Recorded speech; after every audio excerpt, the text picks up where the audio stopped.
charts and everything, it was Rema. Rema was a really big problem, especially on Apple Music and the rest of them. So I feel like it's expected. I mean, like it's Rema and Shali Poppy. Shali Poppy has like a more let's say a more grounded, a more local fan base, sort of. So the streams are never going to be a problem for Shadi Poppy as well. So I feel like it's expected. So if there are no huge giant drops in the next week, I actually fully expect them to maintain that number one or last number two position. Because I mean, they just do what they do. So yeah, it's not surprising at all, really and truly. Do you know my crazy prediction on this showing for this song? I expect 3 weeks minimum for this song to stay at number one. I expect 3 weeks. Honestly, but it's now starting to pick momentum. That's the funniest part. Yeah, that's my prediction on this song.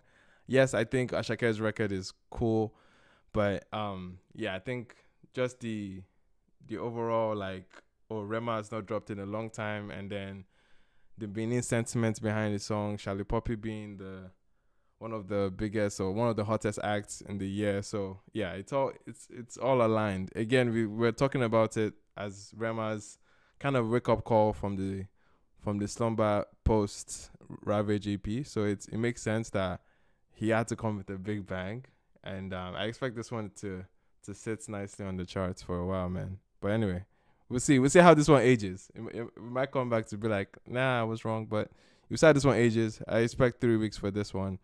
It might be a steep competition with more subsequent drops, but yeah, I think this one will hold weights. But we'll see. We'll see, man. Anyway, any other thoughts on this week's top 10 before we move into the Burna at London conversation? Any other thoughts? All right, cool. We're also streaming on YouTube, by the way, guys. So feel free to engage on there if you would like to get a word in. So anyway, I guess it's fair to transition to the Burna conversation. Are we good? Are we solid? All right, I'll take that as a yes. All right, man. We have people that were present at the Burna show in London Stadium. This is the second time, 2 years basically back to back. Apparently selling out yet again. It looks from all reports that the show was an amazing one, and but let's hear it firsthand from people that were there and ready to share their thoughts. I have Ade here. I have my guy Ade. Ade here. I don't know if Elle is here. Oh, okay, Elle is here. Yeah, man. Yeah, Elle is here and Beverly's here too. Awesome, beautiful. So yeah, our correspondents from the UK, man. Our inner correspondents. Magnificent. What's up? How was the show for you, man? Before we even get into the show, I need to get a few things off my chest, like that has been bugging me, and I don't care if anyone gets mad at me. If you're a Burna diet stan or whatever, you can just get off this space right now because I'm going to say my mind out right now. First of all, okay, I'm going to call out Cocoa Bar. See, wait, before you call out Cocoa Bar, it's not about Burna. This is about the promoters. Yeah, no. I know. If I say Burna found the timeline, move mad. Let them do. See, because if you were there, if you understood what happened, they are probably not going to say anything. But although Cocoa Bar has reached out to me directly, like someone from there has reached out to me and tried to talk to me about the whole thing, but at the same time, I told them that I'm still going to say my mind because I'm not the only one. Okay, so what exactly happened? What did Cocoa Bar? Yeah. Okay. First of all, let me go from last year. I think they released from the standing area. They released, if I'm wrong, anyone can correct me. They released 2 sets. That is the gold standing and the general standing, which was fine. So this year they introduced something called the platinum standing, which I was like, okay, where are they going to put these people? Then I saw the stage design. It was a BB, like a Burna Boy. So in the space between the BB, that's where they put the platinum standing. So you are actually close to the stage. You are basically on stage. Yeah, on stage with Burna, but you are just lower. So when I saw it at first, I saw it through a drone footage. I was like, this thing is too low. That people on there can't see Burna when he's far back. They can't even see anything. It's only when Burna comes close they will be able to see what's going on. I was like, okay, maybe they are not done. Maybe they are still going to put like a platform on it that's going to get higher a bit. And the show started, and nothing changed. People were there, and I was like, "How are these people Wait, were you complaining?" Because expecting elevator? But I was hold expecting on. no. Were I you was in that? Were you in that space? So why no. are you complaining then? Unfortunately, I You can wasn't there. But complain, no. You should complain no. on our Let me behalf, finish please. because Yeah. I bought tickets for people that were there Gotcha. from my own money. I had my brother came all the way from Belgium for this show, and he left disappointed. So I'm going to say my mind. Thank God, because the only reason why I stayed back in general was because many of my friends from uni, all of them paid general, and it's going to be nice to stay with my friends and that's why I said in general. Gotcha. But the fact that people were there and they couldn't see anything, everyone was complaining so bad that this show was good. That was the only thing that ruined the whole experience for people that were there. They couldn't see. You have to raise up your name. When Burna was performing songs like If I'm Lying and Alone, where he went back to the stage design and he took the top, I don't think people that were there were able to see what was going on at all. And it was Wow. quite sad because people paid people that was like the most expensive. People paid Yeah. as high as £300. That's close to $400 for that for that place, and it was quite sad. Wow. Other than that, the Okay. show was perfect. It was amazing. It went off. I don't and again I said something. I tweeted something earlier that actually aside from Kokoba, that I will also put a blame on Bronner's team. And people were like, it's the promoter and everything. But I'm like, Bronner's team has been near perfect when it comes to concert and shows and his stores, and we are always commending them. And if they make a mistake or they do something wrong and we don't admonish them, then we are like hypocrites. Because you can't tell me that someone from Bonner's team has not, during the whole setup, they started setting up this thing 2 weeks ago. Now, no one went there to see They saw to it though. see Even how it is, and they didn't say anything. Because we have to be honest with ourselves. Okay. Someone went there and they saw, see, this is my 20th. Yeah, your Anybody 20th will come show, for me, your Burna. papa. I will see if No, Bonner this is is doing feedback. audition, Yeah, this is feedback from a and I can diehard. and I can go there. I will go. So I don't want anyone to come after me and say this. See, this is my. I'm gonna push back, but I'm gonna let you finish. Okay, I'd love to hear No. that. Yeah. You can drop your opinion and everything is fine. But then again, everyone has the right to see to get the money or get the worth for what they paid for. Yeah. And it was quite sad, honestly. Okay. That was the but aside from that, the show itself, Nantai I pity pass.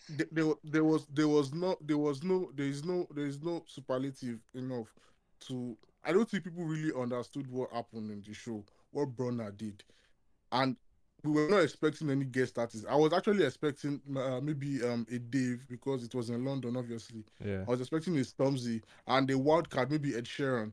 That's what I Okay. was expecting. I wasn't expecting, and I was expecting Shay vibes too because Burna was taking for Shay vibes for some reason. Speaking of guest artists, is the rumor true that Burna wasn't feeling good? That's why he was Yes. sick. Oh. Yes. Yeah, he actually said he said it on stage. sick. Yeah, he actually even said it on stage. He said aside he was from that, sick. I actually heard his voice crack one time, and like it was not it's not a small crack. Damn. He was coughing. He was Yeah. I've never heard Burna Boy ask for water on stage.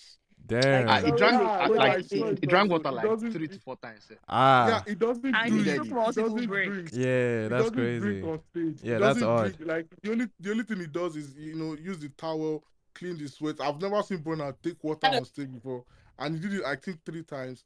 Did he have a cold? I don't know. Probably. It might have been something like hay fever because I don't think it was not. It did. He's I a don't very think it selfish man because why was he telling everyone in Glastonbury to take off their shirts so everyone else could get sick? was. Everybody should join him in his pain. He performed in Morocco 2 days ahead. Then Yeah, after 2 days before. a day after he performed in Yo, Glastonbury. this man needs to take.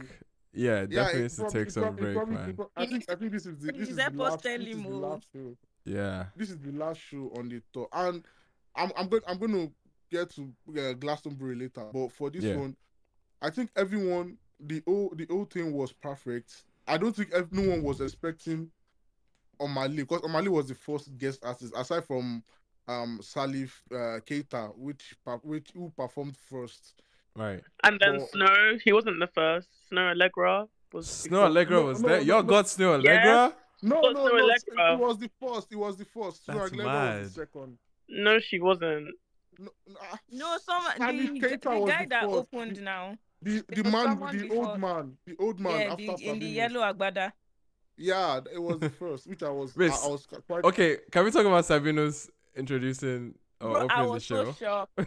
I think he's I doing was the shocked. he's doing the old Port Harcourt to the world kind of, Yeah, I mean, which I was happy to see him, but Yeah. then they gave him a minute slot, which he did his thing, and no one was actually catching the vibe because we were waiting for Burna. Then Omale came when they started playing Holy Ghost Fire. Because I actually thought it was a mistake at first, or maybe it was maybe like a break or something. Maybe Burna wanted to go and rest. yeah. Then I saw someone pointed at me that look, that's Omale, and I was like, what the fuck?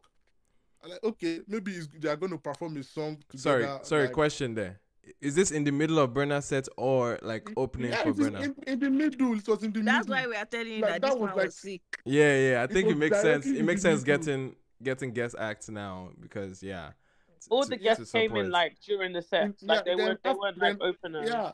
Then after Omale, then we saw Fuse come on stage. They were like, what? Then Yeah. Buju came. Then I saw Charlie Poppy, and Odumodu was like my highlight. Although another thing is that Odumodu was having an issue with his sound. It is With- yeah, monitor and Yeah, I thought I was the only one that noticed. Then I Ade noticed. said he noticed it also that Odumodu was having an issue with the sound. That he had to make the crowd continue singing the lyrics to his song. Do you know Yeah. what he did? Like he allowed Charlie Poppies to control, and he was now adding ad libs. So that was what saved it. So Right. the guy gets sense. Nice one. Yeah, and it was nice. Everyone had their fun. It was, probably I hope this becomes a tradition with the London Stadium, and hopefully it does. Mad. Which I don't think, again, I'll keep saying it. I don't think people actually quite understand the gravity of what happened on Right. Saturday, because it was, I say it was better than last year. Mm-hmm. All right. I only say that because I get to see Odumodu and co. Nice. That's why I would say it's better than last year. Nice. But this was amazing. And if this is what people are expecting in Port Harcourt by December, then Mad. this Mad. is crazy. Inshallah. Real quick. I know Elle wanted to rebut the platinum ticket issue. Yeah, I mean, I feel like when it comes to going to concerts, sometimes us as concert goers need to understand when you're buying a ticket, look at the the map, and make an well-informed decision. So another thing to think about, I know it's extra to have, like, as a concert goer, to have to think about it. Think about if the artist is left-handed or right-handed. That's going to tell you where they're going to spend more time on the stage. Just naturally, they're going to spend more time on the right-hand side if they're right-handed. They're going to spend more time on the left if they're left-handed. It's just by nature. Note this is what happens all the time when I go to concerts. So I actually buy a ticket or request for a ticket or stand based on these things, and every single time I'm right. Every single time. So for example, I can complain now, even though I'm not going to complain, that Burna spent more time on his right-hand side, because he did. Mm-hmm. You're right. He did. Yes, you're right. I can, like, we can complain about so many things, like, I saw some TikToks about people complaining about that VVIP thing. I was in Gold Circle, and it was great. Can't lie, it was fantastic. Good talk, enjoy the show. Good Like. circle. I can't lie, yeah, it was good. And even though he was, I mean, the sound for, you're right. I think the Sorry. sound Where was for Gold Circle for context? Good Gold circle Circle is was- like in front. the front, but the Okay. whole front, But like a Platinum was in the front also, but like side a little bit closer to the the stage. VVIP was in the middle of Gold In the Circle. middle Gold of the Circle was Gold Circle. surrounding it the Right. whole way around. So you could be Gold Circle. Another thing with Gold Circle is, I'm not sure, Toby will tell you, but you could technically go anywhere. You could go and sit anywhere if you have Gold Circle. So if you didn't like it, you could just go somewhere else, because Gold Circle Yeah. gives you more access. Right. So Gold Circle is best for London Stadium. Right. Yeah. I So think I the didn't know I was gonna get Gold Circle. I got the given it. stage and I was design like, for that "Hey." show was more of like good tackle show. Like good tackle Also, really enjoyed. Also, me another just say thing is when you guys say, separate Cocoa Bar or the team. When it comes to Burna, Cocoa Bar is his team. Is his team, man? Like that is. If you know, you know. Yeah. They go hand in hand. It's not like Burna is the flagship artist for Cocoa Bar, so that is his team. They Right. do. And also another thing with sound, I'm not sure if Odimodu was there for sound check, but I know Shali was, so it could have been that. And just because you're talking about guest artists, I wanted to just say one thing. I don't know when we're going to get into this, but the visuals.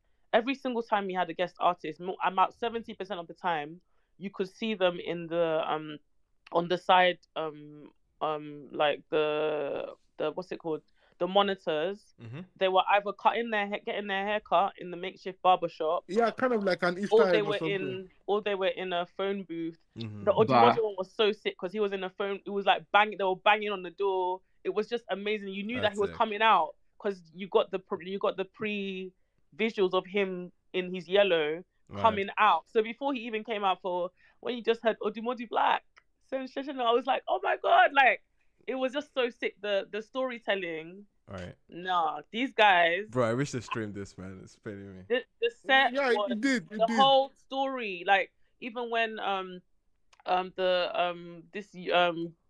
Tito and M and Yuppie came out, they were cutting their hair. They were cutting their hair sitting in a barber seat, Barber's cutting shop, their hair. sir, I from could stage. see it all happening just before getting ready to come out. Are you like in there, like literally like a made up set? Right. Cutting their hair, and then the minute that his verse comes out, he's there. Mhm. Are you like what? That's mad. It was That's so mad. It was. Do you know how Bro. many times we had like they shall spent money, and I really feel for the VIP guys because I think it was just an oversight. I don't think it was done with intent, and also they will have to liaise. Think about it. Cocoa Bar will have to liaise with the stadium and the set and whatever design. So that just must have been an oversight. And I get what Magnificent is saying. Like a lot of money was spent. Yeah. And whatnot for people to have that kind of thing. It's just a shame because if they had just asked to be moved to Gold Circle, Yeah. nothing spoiled. Yo, if someone has a video, or I'm sure Miss Taiwo was This video as planned. If you have a video of the view from the platinum stand, it looks- yeah, that would be I helpful. think it was Sabinus that was even yabbing Yeah, them. even Sabinus was making fun of them there. Like Sabinus was like, "Why are you here? Bro, I need to see these videos, man. Please definitely reply to the space, man. That would be Yeah. No. that'd be I crucial. think Tayi has Let that me video use- now. He really yabbed them. But also I wanted to just say, She posted video. I got asked about just in terms of who he brought out, like by my white colleagues today, and they didn't know anyone. They didn't even know who Stuart Lecro was. These are people that work in music. But anyway, They didn't know our finesse. they were asking, because obviously they were like, did he bring out Stormzy or? And I'm kind of happy he didn't because I feel It was a Nigerian show. It was, and honestly, it would have just been the same show as last year. It was in London Stadium last year. Right. He brought out these people last year. Why would he why? It would have just been the same show. Got you. Also, another thing I wanted to say, I'm biased because some of them are my friends, but oh my god, the instruments, Ooh. like the musicians. I know that they're good every year. We get it. Like Burn, like the Outsiders are sick, but this year, I just feel like I could hear everything. I really, really enjoyed all the like interludes, the musical breaks. It was just so much was happening. It was just like a whole stimulating episode of. It was just a lot of stimulation, and I really, really enjoyed it. Mad. From the music to the visual. Question on that note. Is set list compared to like that of last year? What was the, I guess, one of the bigger differences? Obviously, he has Tralabam going into the show.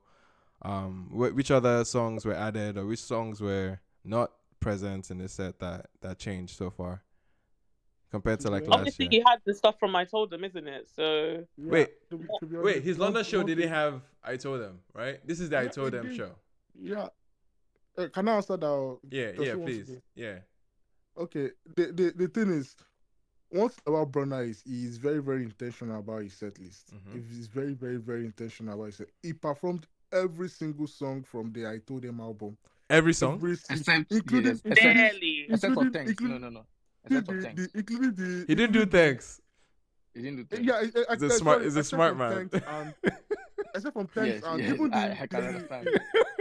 even the interlude. I don't. He did one of them. He did the what's the name? The Wu-Tang interlude. He Mad. did every song. That's the issue. I was arguing with someone day before yesterday. The difference between Whiskey's Tottenham show and this one. Whiskey called his own the More of Less Ego, and Whiskey performed only 2 songs from that album. I keep telling people that it was a Whiskey show, not a More of Less Ego show. People were like, no, he did it for the album. No, this is what they call an album tour. Right. He performed every single one, and the way he did it, when he got to the interlude, that's what you get to see. He took a break, then he came back with the scales and Wait, did he perform the song with Taliban? scale. Yeah, he performed Taliban's. Now I have the video. He performed Taliban's, Really? including Taliban's. I don't. Then he did the I'm gonna he try. did the scales. Yeah, if the he did song with everything, man, scales. try it. He did the song with scales. He did Wow. no, obviously yeah is plenty, and last he did For My Hand. He did a few He did songs with from, Fino. yeah, he did the duo with Fino. He also brought out Fino. I forgot. I keep forgetting Fino. We Mad. saw Timaya backstage. I thought I was going to bring out Timaya for some reason also, but Yeah, his song we with didn't Timaya get is to see Timaya. very. I mean, I don't know if. Yeah. And I thought Timaya was actually going to come perform the song he released, I think, a few months back. So aside from that, when it comes to his set list, you can almost, from Burna, Yeah. there are some things you can almost predict with Burna, which he does it over and over again, and he does it perfectly well in a way that you won't get tired of it. Like for instance, you always know Burna is going to start his show with this I Told Them tour. He started Yeah. every of his show with the I Told Them intro. Every single one of them, he started with I Told Them intro. Before this, throughout the Love Damn You show, he was starting every of his song with there's this song of the African Giant album. He starts every of his song with this I forgot the name of the song, but that's how it is. Then this new album, he started everything with I Told Them, and you kind of feel like this show was like the end of an era, the end of the I Told Them era, the end of, you could see from the set list the old New York 90s hip hop vibe, Right. the old Timbaland. He actually debuted it on the Big Seven music video. You could see that this was the direction of the album. Then Right. when he got to Glastonbury, you see he had changed. He's now probably in a cowboy era. Probably we are expecting like a country-esque album from him. Hopefully so, because it's gonna. I hope so, because we Country actually bow. no. Because he He wore a actually cowboy hat the or set list for whiskey. the glass. Can't what? It's very, very easy. It's very, very easy to move everything. The set from London Stadium, just take the back seat, just put it in Glastonbury and perform. It's not easy at all, babes. I don't think you know what goes into it. It's not. No, I it's don't not. mean moving everything, like moving it from London to Somerset. I mean, just doing the same thing. It doesn't take any mental, to think of a new stage design. But for him, But Magnificent, if he did that, we would say that we would be on this space talking about how Burner is not very. His team isn't very it's self-aware. Wait, literally hold on. If his team are not self-aware of the audience, because Glastonbury audience is nothing like his main Yeah, it's audience not that will his come show. to visit him. It's not the same. but don't you think the old, because you can't say Somerset in southern England know anything about the Cowboys and the South American kind of cowboy They era and do. stuff like that. That's what they're used to. No, they're the people that went to South by Southwest. Right. They're the kind of people that know that. But don't you think that the old aesthetic is kind of intentional? I just think it's his style. I don't know. I could be wrong, but it's definitely. I feel like a cowboy hat is very festival. It's like a festival go-to, right? When it comes to style. Okay. Anyway, no, the old stage design with the Bonner Saloon, kind of like a Wild Wild West era kind of something. something with Burna is always you would know that this is the direction it's going to. Big Yeah. Seven, we actually knew nothing about the I Told Them album until we released Big Seven. Then we saw it kind of did it in like a 90s hip hop vibe, that bringing Busta Rhymes, bringing the Right. Wu Tang, stuff like that. Then this is direction it's going to. Love Damney was kind of like a carnival, if anyone remembers. He said he was Magnificent. celebrating his Magnificent. birthday. Sorry, they're saying you're overreaching somehow. Apparently, Burna Boy started the cowboy thing a long time ago. He wore it to the Wizkid show. Yeah, I was going But to say that. As in, that's somebody saying probably, it. But probably it's reaching, but I just want to feed my imagination a bit. I really hope it's a kind at of like least a. you know. I'm just At here least you like know. At least you know. anyway, I wish it's going in that direction, to be honest. Magnificent. Sorry, I just have Can't a go to question. country. Which country in specific? I don't Because know. the country have to be tied to which one. No, a country album now featuring people But like which country now? Will it be Stabili. America? Will it be Country or Hello, country? Beloma. Which other which country? country? Which other I country is beg. there again? Sorry, real quick. We hear from Ade and Miss Tyro, and then we'll talk Glastonbury because we also have Ira, we also have Tems to get to. So yeah. Ade, real quick. Any other thing you want to add that hasn't been said so far to the show? Okay, let me pick it from the few. Okay, El was right. Like Burna really focused on the right hand side, and the Goatsack people were more on that side, and really enjoyed it because I just film everything. I just come this thing. So I was even struggling to see Taiwan, like I was struggling to say. Yeah. They were ashamed I of us. That's why they locked us away Yeah, under I the just pack stage. all of now. I just saw the photos and the video. Yeah, that's. I mean, it's not terrible, but damn, it could be It's better. terrible. Yeah, Just I wait. tell Let you, that day finish. Sabino I'll saw give them you like this. Sabino said this is like Wait, what is Sabino's talk about? Sabino does say the plastic on the platform. They're VIP under the stage. They put VIP Almost under like the stage. they were punishing them. People that were behaving bad in the show, just pack them there. That's what we it felt was- like. They We put people felt for like gulag, neglected Abby. children. We felt like children that they didn't want the world to see. So see, because I wanted to meet like a couple of like few, but I can't. I was struggling to see them, but it don't go like that. But I did give Kokoba like 2 days. I'm still gonna call them out. Yeah, like they still get like 2 days. Me and rest, I was call them out. So so the show was very, very fantastic, and it is Burna, so that is standard. Right. So, Fair enough. and but one thing I love about you is that Nisi was busy drawing like Big Seven all through the show. Did you Nisi? notice? Yes. Like she was Why Burna drawing, Boy- like painting, or She was painting that Big Seven this thing. like on stage? No, I don't know how they did it. Yeah, on stage, yeah. Yeah, I it was on don't know, stage. like why Burna It Boy was was on performing. stage.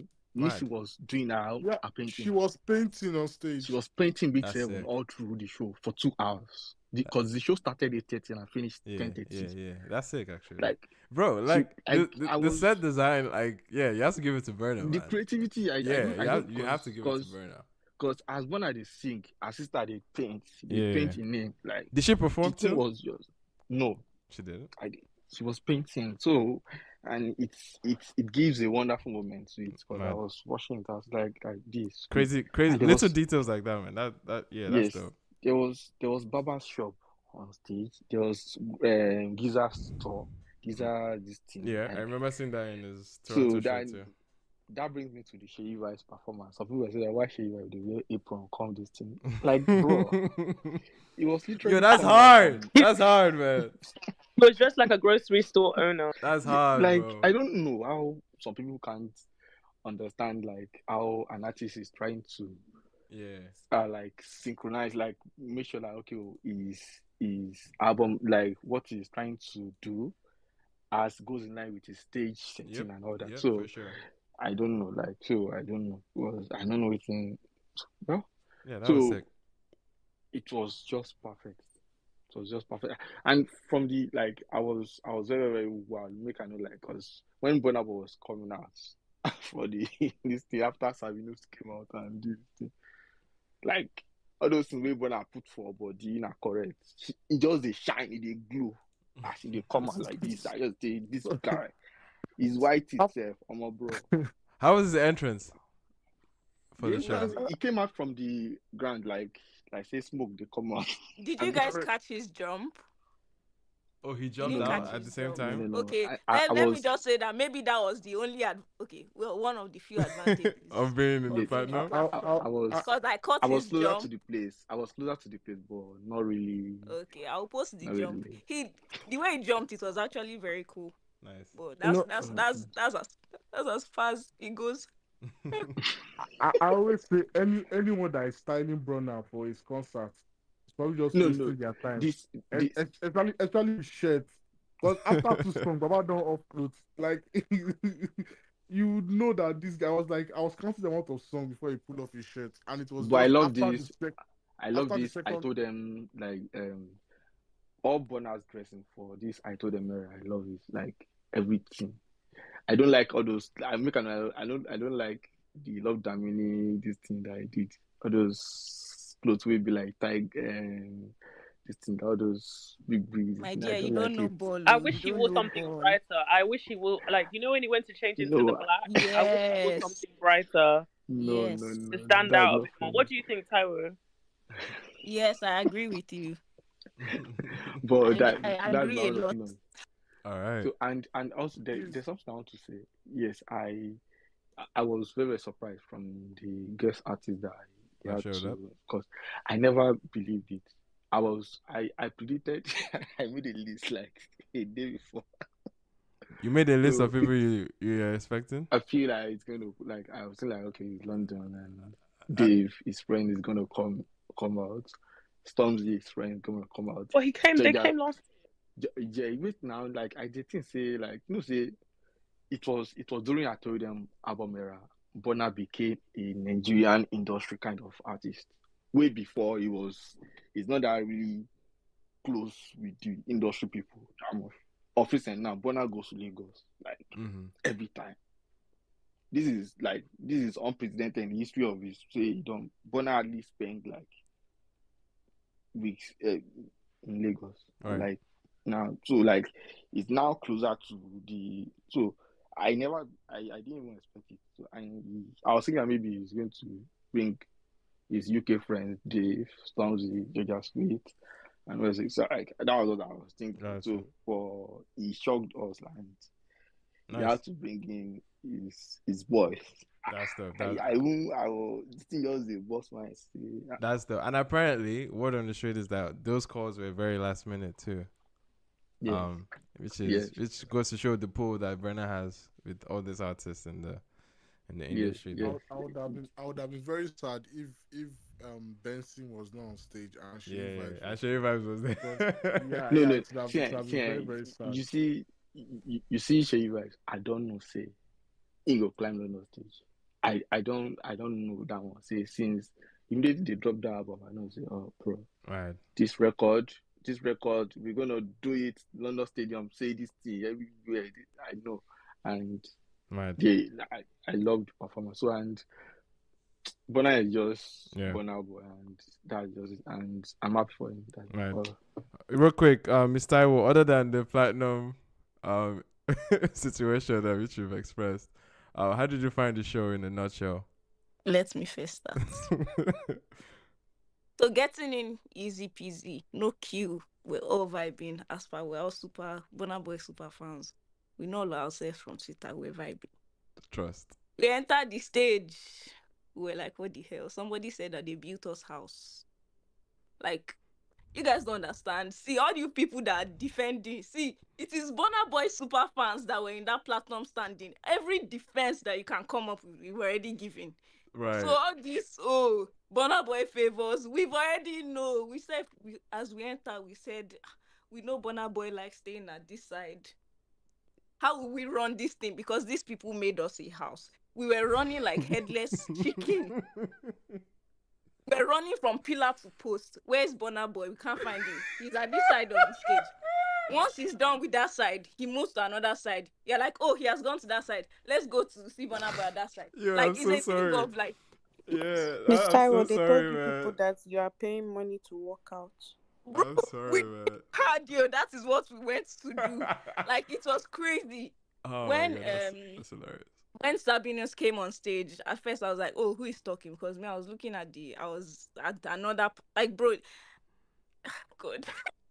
See, yeah, I can't even cry. You just asked me, aside from the platinum standing experience, what else did I have to? I Yeah. have nothing to say, and it is so painful. Like you guys, Oh I my have been God. so close to tears because I had been waiting for an entire year. Sorry, how much had- were these tickets? No, they mentioned paid- them like 300, right? At Three least I hundred paid 200. pounds. I paid £223. See, in Two fact, hundred I and actually twenty-three spent. pounds. Yeah, I Chai. spent.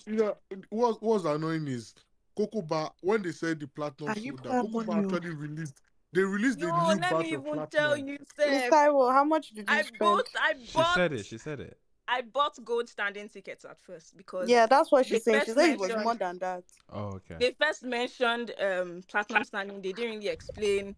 So I was like, I don't know what this platinum. I don't know if it's worth the money because, bro, I have to pay like over £120 extra to do platinum standing. They didn't explain, and then I explained after I bought my gold standing ticket.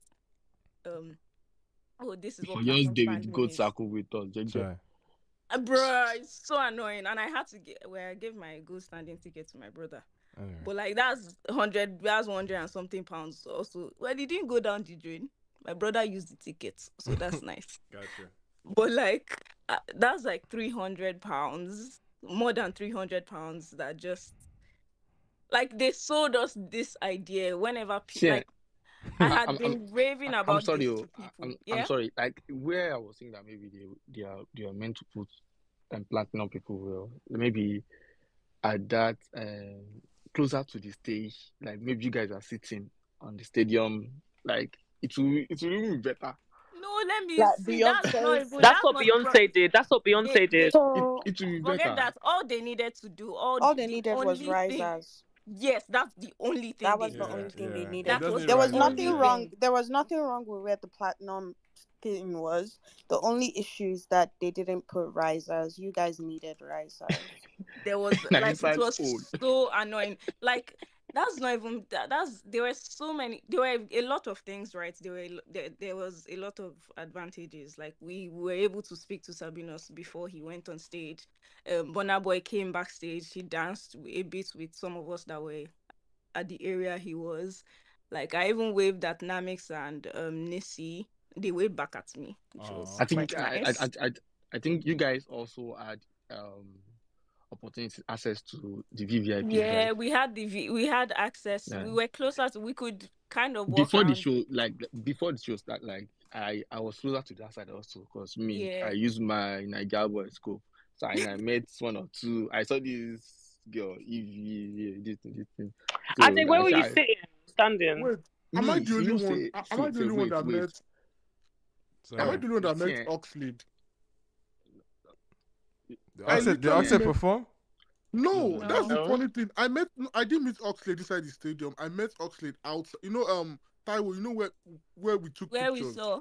Yeah, Where yeah, the road there. I met Oxlade. Sorry. They were I all met at the back and after the show trying to like move to backstage at some No, point. yeah, it was L, outside. He was outside with with two other guys. I was like, this. I tweeted this immediately that Oxlade is here. I was thinking when I saw them, Benson and Co performing, I was thinking Oxlade, Kulosa was going to come on and he's going to do his thing. Yeah. Then I didn't see him again. I didn't even see him in the gold seat. Maybe he came. Maybe he came and he left. he came for Obi's house. Or maybe he Oh, came I for did Obi's, or see maybe him he at was Right, at right. Obi's house. because I was like, what is he doing outside when I don't think Burna is even in the stadium already? Because I saw him around 3, and not to see him again, even in the stadium or wait. Obisa is not far from stadium. No. Obi's house was yesterday. Yeah, Okay. it's usually Mondays. I thought it's Mondays. They did it on Sunday. Oh, Emmanuel, okay. this is the UK. This I is the beg. UK No. version. Got you. My bad. Sorry. See, Real quick. Sorry. Wait. Yeah, Sorry. I yeah. know people not let me finish my plight. Yes, please finish. Sorry. So yes, like I said, we were locked inside a house. Yeah. Like we felt Wait, like were it you felt people like expecting, like, remember back in the day when Miguel jump kick that babe on stage? Was that like the same expectation you guys were having?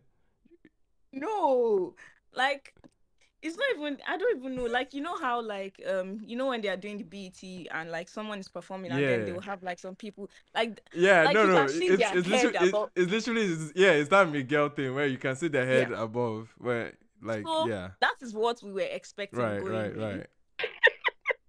That is not But what at it least was. you didn't get jump kicked. You couldn't get jump kicked at all. Burna So Boy was even struggling to shake people's hands.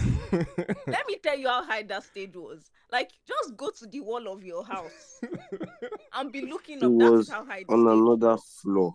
yeah. Like, I feel you. and like me, I fully understand the logistics of everything, but like So we needed I would risers. say, from what I can see, you can tell that one of the things they struggled with was for that section, right?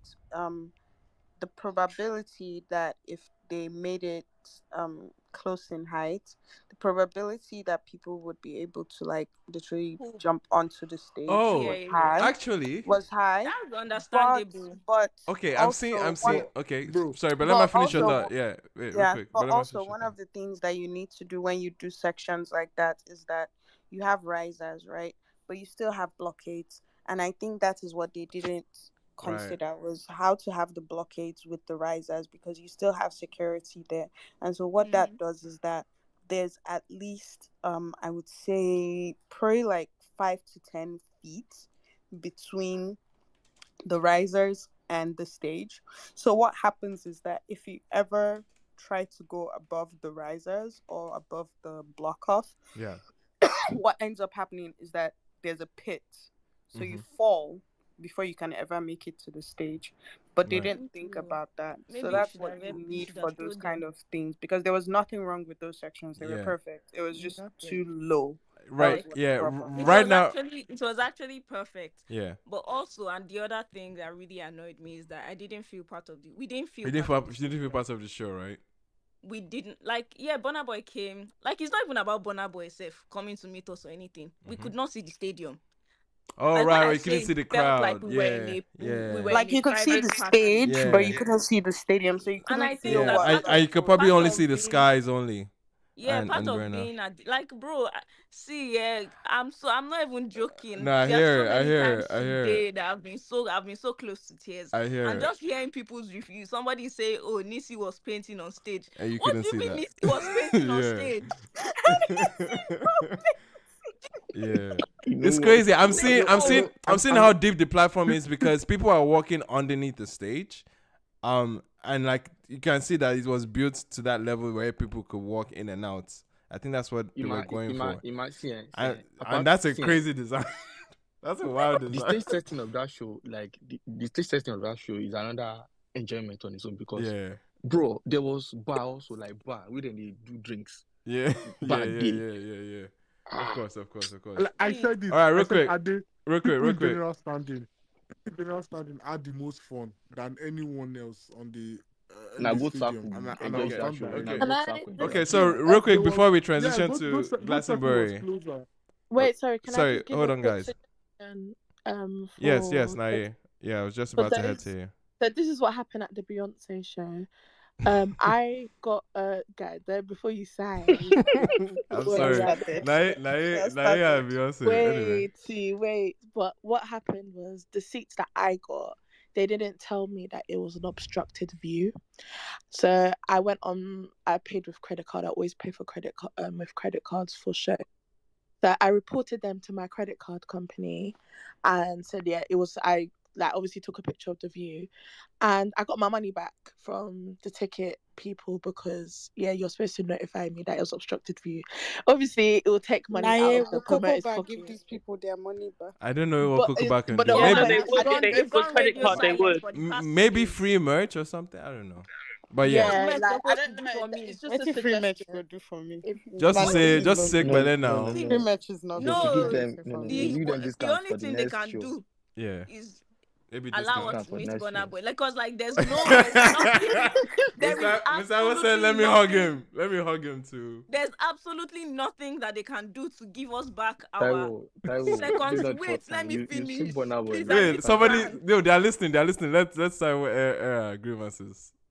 Because there's absolutely nothing you can do to bring us back to the I Told Them stadium tour. There's absolutely nothing you can do. There's nothing you'll be able to do to get, like, I cannot remember jack about the concerts because I couldn't see anything. The sound was bad. I couldn't even hear the crowd when everybody is singing, yeah, yeah, yeah. Like, we couldn't hear, we couldn't sing, we were not part of the concert. So, like, what is Med supposed to do for me? Like, the only thing you can do is either see, I don't even want to stress Burna Boy, so I will say private show is out of this thing. But at least let us have a private meet and greet. Not come to my backyard. Anyway. Just Like, saying. there's nothing you can do. Yeah, Like, I hear it's you, I not hear even you. about the money. I'm happy to pay the money to see Burna Boy. Like, Yeah. it's not about the money. It's about, like, there's nothing you can do for me to get that No, experience. I hear that. Looking back, I I've hear been that. looking forward Hold to on, this can I thing say for something an before we entire year. move on? Taiwo, Okay. Taiwo, it's gone already. Yeah. Don't tell Just- me it's I gone just- though, please. No, You enjoyed the Okay, concert. real quick, guys. I Real just want quick. I just want public apology Hello. because Coco Bar before the show they You were were not tweeting. there now, were you?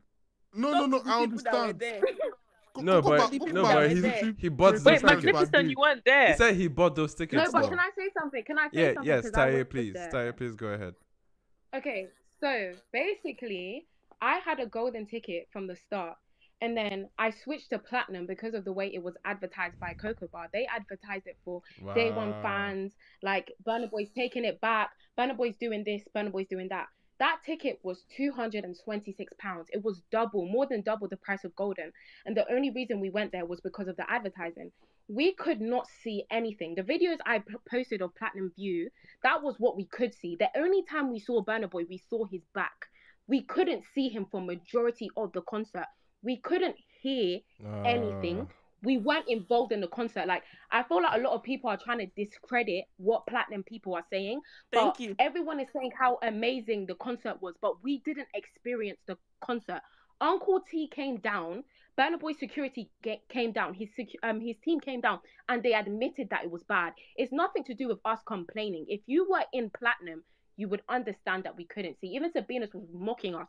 We can't see anything. We're under the stage. So Right. rightfully so, Cocoa Bar should give us a refund. We paid the most in the stadium, and we had the worst experience. Like Tyra was saying, we're never going to get the London Stadium experience again of I Told Them Tour. The money was never the issue. I'm going to keep complaining, but it's not about the money because I paid it originally. It's the fact that we never got to experience what we were promised. And that's what the issue is. Do you get it? Gotcha. We definitely understand. My money suggestion was just in case you. I'm gonna call them. Please, I've already messaged my bank. My bank has received the screenshots, everything. I'm going to get my money back 100%. Gotcha. Legally, if a view is obstructed, you have to disclose that. We couldn't see nothing, and Coco failed not. And what's worse is. Before the concert, Hannah, Burna Boy's #1 fan or whatever she wants to call herself, she asked if we could see the view, and Cocoa Bar said nah in a joking way. So before the concert, they knew that we couldn't see, and they didn't say anything. And then someone made a comment earlier that why didn't we just move to Golden? Golden Circle was sold out. There was nowhere for us to go. So I feel like it's kind of blame is being put on Platinum people, but that was nothing to do with us. It was everything to do with the promoters and the organizers, and they should accommodate for the fact that it was okay. Because let me say something: people from America flew in, people from France flew in, people paid for flights, accommodation, everything just to not see the show. Like, it's paining me because I'm seeing videos of the show and I'm like, is this the same show I attended? This is the same show I attended. The show that we're seeing on social media is not the show we attended because we didn't see anything. When Buju came on, I even posted a video. I wanted to go and run and see him. I couldn't see a single thing. And there was 4 sections, but there was not enough space in the section that you could see Burna to go in. Like, if you went there, it would have been a whole stampede because everyone's rushing to go in one place. I'm 5'3", Trin is 5 foot. We could not see nothing. People who were tall had to lift their whole hand up just to get a video of Burna. I was watching if from people my are tall, phone. have to lift. What's even worse is before they said, oh, You guys are a part of the show. You guys are moving with Burna. We have to chase him to see. How are we a part of the show? We can't see nothing. By the time They you need to chased give us him, the he money has back. moved again. I thought they had Exactly. I thought they had one hallway or one passage under the stage where you could go to the other side. But by the time you run, and one Burna more Boy thing. has gone again. One more thing, yeah. That's crazy. I gave my concert ticket. My golden ticket to my cousin. My cousin messaged me during the concert. Are Platinum all right? We can see that Burna isn't giving you any attention. Damn. We weren't getting any attention. We didn't get. People didn't even know we were there. That's how you know it's bad. From the from the overview, you can see that we can't see. Yeah. Like, I don't know how anyone thinks it's okay to justify what Cocoa Bar did or what happened, because there's no justification. All right. You advertise something for super fans. We paid the money and we couldn't see. We need a No, I'm hearing it. I'm serious. See, there was a friend like I'm hearing it. Tina now. Why do you like this no today? I got to Tina and I was very fortunate because Tina went out, said she wants to go and do something. So I was around the place. That's why I saw. If I know say Tina, I would very well say this. So like they just put them inside 1-0.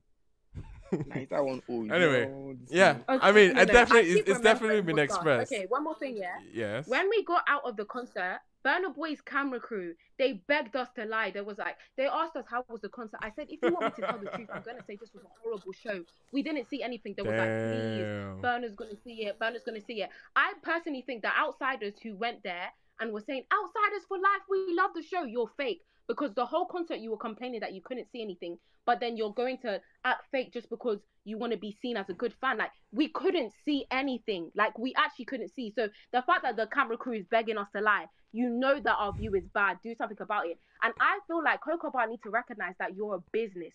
You're a business. You can't do this and not even apologize. Regardless of compensation, regardless of anything, you haven't even made a formal apology for the people who took their time to come and see Burna, and we didn't get the experience that we should have. Do you get what I'm saying? Right. Emmanuel, please. I want to I needed to say this because I don't know. This session might reach out to maybe the. No, it definitely will. Just so you know, it will reach out to the team. That's their business. They will hear this. Better than their papa. Wait. See, this guy in that platinum or like all these things. Yeah. Like there are a couple of them that they came from the US. Yeah. People like Tren and Tina, I know of these people that are complaining. these are Burna super fans. Yeah. I'm telling you, see, if they thought say Burna won't go do show for another continent, these people will be there. Right. It's now maybe I'm trying to. Yeah, I definitely understand. So, like, I definitely understand the situation. This is an importance, and if Cocoa Bar is not address this thing, I'm sure there's okay, speak. Yeah, that's the thing. Before the show, all right, Cocoa Bar were tweeting 20 times per day. They haven't tweeted all anything. All of a sudden, radio silence. All of them, they were. I think no, they knew. Even before that, if Burna Boy does show in America, they are tweeting about it, giving us live tweets. They did tweet about Glastonbury. They are giving us live tweets. Since this Burna Boy show, they have not. It's only one. All they said was, "Oh, we had a great show in London." When has Cocoa Bar ever been this silent? You know what you did was wrong, but yet you are still quiet. Okay. All right. So yeah. Okay. So real quick, just to wrap up the conversation, but definitely, I think the message from the Platinum Circle has been aired, has been loud and clear. But I don't know if Timmy Tuckman wanted to add anything else to the topic, or we can transition. Yeah. Sorry. I'm going to be asking questions. I guess I'm new here. Okay. And I think based on the conversation so far, I think people like Magnificent, Miss Taiwo, Taye has been like following Burna Boy like for a long time. Mm-hmm. So quick question from like a non-Burna Boy fan kind of thing. So I was at a show from my own point of view. I enjoy the show. Like, my love for Burna has gone from like tripled, and that's what we love to see. Yeah, and then I like the performances and all of the. But my question is, why don't this kind of show like get documented like Oh, I think it's going to be. I think. No, I I think was going to say Burna is doing that. I Burna don't is doing usually see Burna Boy's concert documented. Yeah.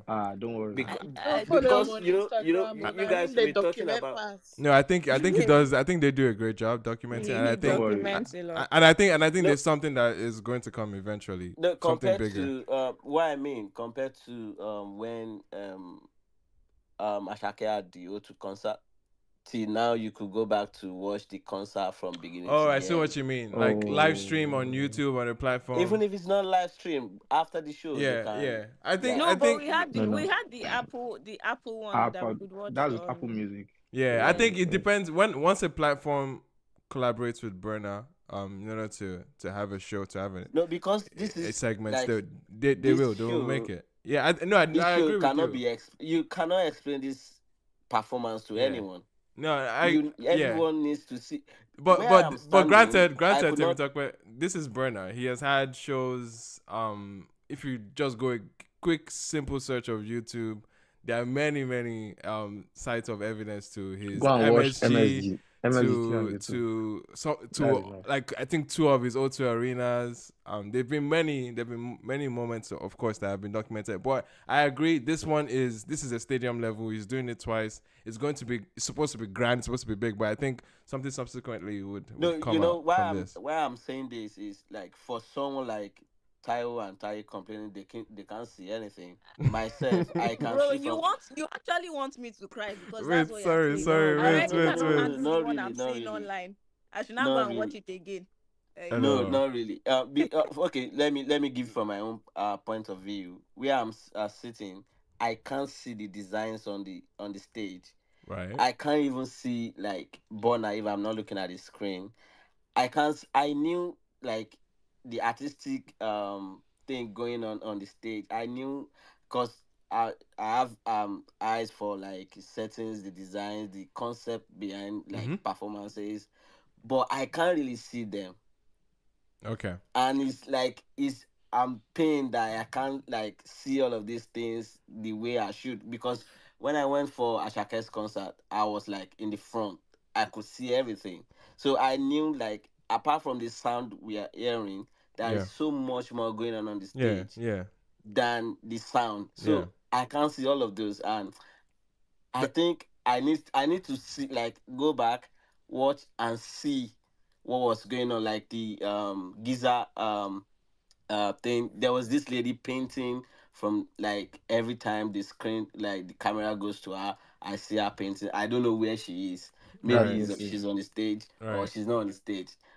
Only the camera shows me about the lady. Yeah, I think Tim talk about that's expected with a venue as large as a stadium. Really, I think no two people would have the same exact like experience, I'm right? not saying like that's why it should be like documented. Of course. No, I think that's granted. It's going to happen. Trust me. But real quick, I'm looking forward. to it. Yeah, I think it's going to be. But yeah, that was, I guess, the submissions we could get for the Burna at London Stadium. Of course, yes. Yeah. Sorry, before you transition to I forgot. The second thing nobody's talking about, I don't know, maybe it's because I'm not used to Burna Boy's show, is that from my own point of view again, I think we have over 50% non-Africans in that show. Hey. Yeah, it's a Burna show. It's gonna be diverse as they can. This I've one never passed diverse. So this one passed diverse. This is not diverse. I was looking for the black people. Emmanuel. Yeah. Emmanuel. See, for good talk we did. I was looking for the black people. I can count blacks. Okay, but this is normal now. Yeah. No, I think it's not normal to me. That's what I'm talking about. Yeah, I think it's not normal to some other people, but yes, like it's expected for a Burna audience. So the global. last one I went to, half of the crowd was white. The other half was Indian. I think this is more than half. I tweeted about it, and it's same dynamic in Toronto. Same dynamic in Toronto. Can we also just appreciate that Burna Boy did show on the same day as Glastonbury, same day as Caesar? What else was happening in the Speaking UK? of Glastonbury, it's crazy that he was booked for that festival and had a stadium show. Bro, and That's the wild. thing, when they came back from Glastonbury, they still went to Obi's house to party. That's mad. That's mad. That's how I was anyway, like, what's anyway, on going that note, because I was gonna ask other questions, but I don't know if it's going to, I guess, probably tie into the Glastonbury. Were there any like teasers or snippets of songs where we're like you've not heard before, anything fresh, anything surprising? He did the what's it called? Unfortunately, no. That There's no remix teaser. with Sorry, say that again. you know that Caribbean, Yeah, the but that Lauryn was Hill at song. Glastonbury. The YG Mali song. Yeah. No, that was a Glastonbury. That was So Glastonbury. that's what he's asking now. Okay. Yeah. Okay. No, yeah. he was Yeah. asking if he No, did any at the show. I'm asking for either really. Yeah. So it was just okay. at Glastonbury. So Glastonbury. So And then did he he perform also higher? No, he didn't. No. I think he- I was that expecting the it. stuff. No, I was expecting that maybe it will perform higher, but I was like, okay, Yeah. maybe Because they've last not year- rehearsed it. They've not last rehearsed the year- song. No, but last year he did something similar with Sitting on Top of the World, where he released it 2 days before the Yeah. show. Yeah. And he Right. performed Like it. it was Yeah. just a thing for listening. But Yeah. Yeah, but- one question, sir. Please, did you guys realize? Did you guys see how Burna Boy actually ended the show by 10:30 on the dot? I've never seen that in my life. For London or for? Yes. Now. I Started was at in 30, shock. ended 10:30. He did not want to pay extra money. And he still or- performed No, the I don't think it's entire. I about told extra them. money. He was sick. Someone was He was sick. sick because there's no they are way, there's saying- nothing. He See, would have gone towards past 11. yes. Did I he have never close? been Did he to- close on last? Yeah, Yes, yeah. he did. Yes. He managed to do it because, and what I'm going to say is he started earlier than usual. That's just what I'm going to say. He started No, earlier because the thing is No. that because I was very conscious of the time. They Yeah. were going to start like 8:30, But this 8:30, but it one started feels- this- 8:32. Yeah. This one feels longer than last year. And last year we didn't have all these Shay vibes and Normally and Yeah. co. Yeah. And he still managed to put everyone in. And Yeah, that's you know, it's that- crazy because what you guys have described, it sounds like a very packed show. Like I don't think there were. it did feel. I don't think there was it any feel like dead empty. space anywhere. Was there? No, Every I don't session think was so. a hit back to back. Mad. No rest. No, that sounded like a good show. Regardless, I mean, of No, course. I mean, they were for every concert. There's always going to be ups and downs. There's going Yeah. to be times where you will start losing the crowd a bit. But Right. I think he's used to that. Then and he knows how to reel it in. Right. Because there was a period whereby he was performing. He performed 2 songs. I think no, it wasn't. No, he was performing "If I'm Lying" and before he moved to "Alone" because everyone knew "Alone." But Yeah. not many people knew "If I'm Lying." Then he was losing the crowd a bit. Then after "Alone," How No, people- then we no. moved. people don't That's know. not what happened. I actually No, have a it's video of it. correct. I think it is correct. Yeah. There was a song, 2 songs in particular, whereby the crowds were not really feeling it. It's only diehard Burna fans that knew these songs. Yeah. Then I think he moved that from was- Alone. From No, Alone, then wait. Let me explain something. Before Alone, there was like a transition he did, like a short White Dreams. yeah. So That's now, what I'm saying. and the thing is, I don't know. how Yeah, to he put it. performed Wild Dreams. No, he just like he used it as a short transition to Alone. Oh yeah, yeah. Okay. See, Wild Yeah. Dreams is up there for me. Oh. I love that. So, I love like, that record. Talking about his transitions.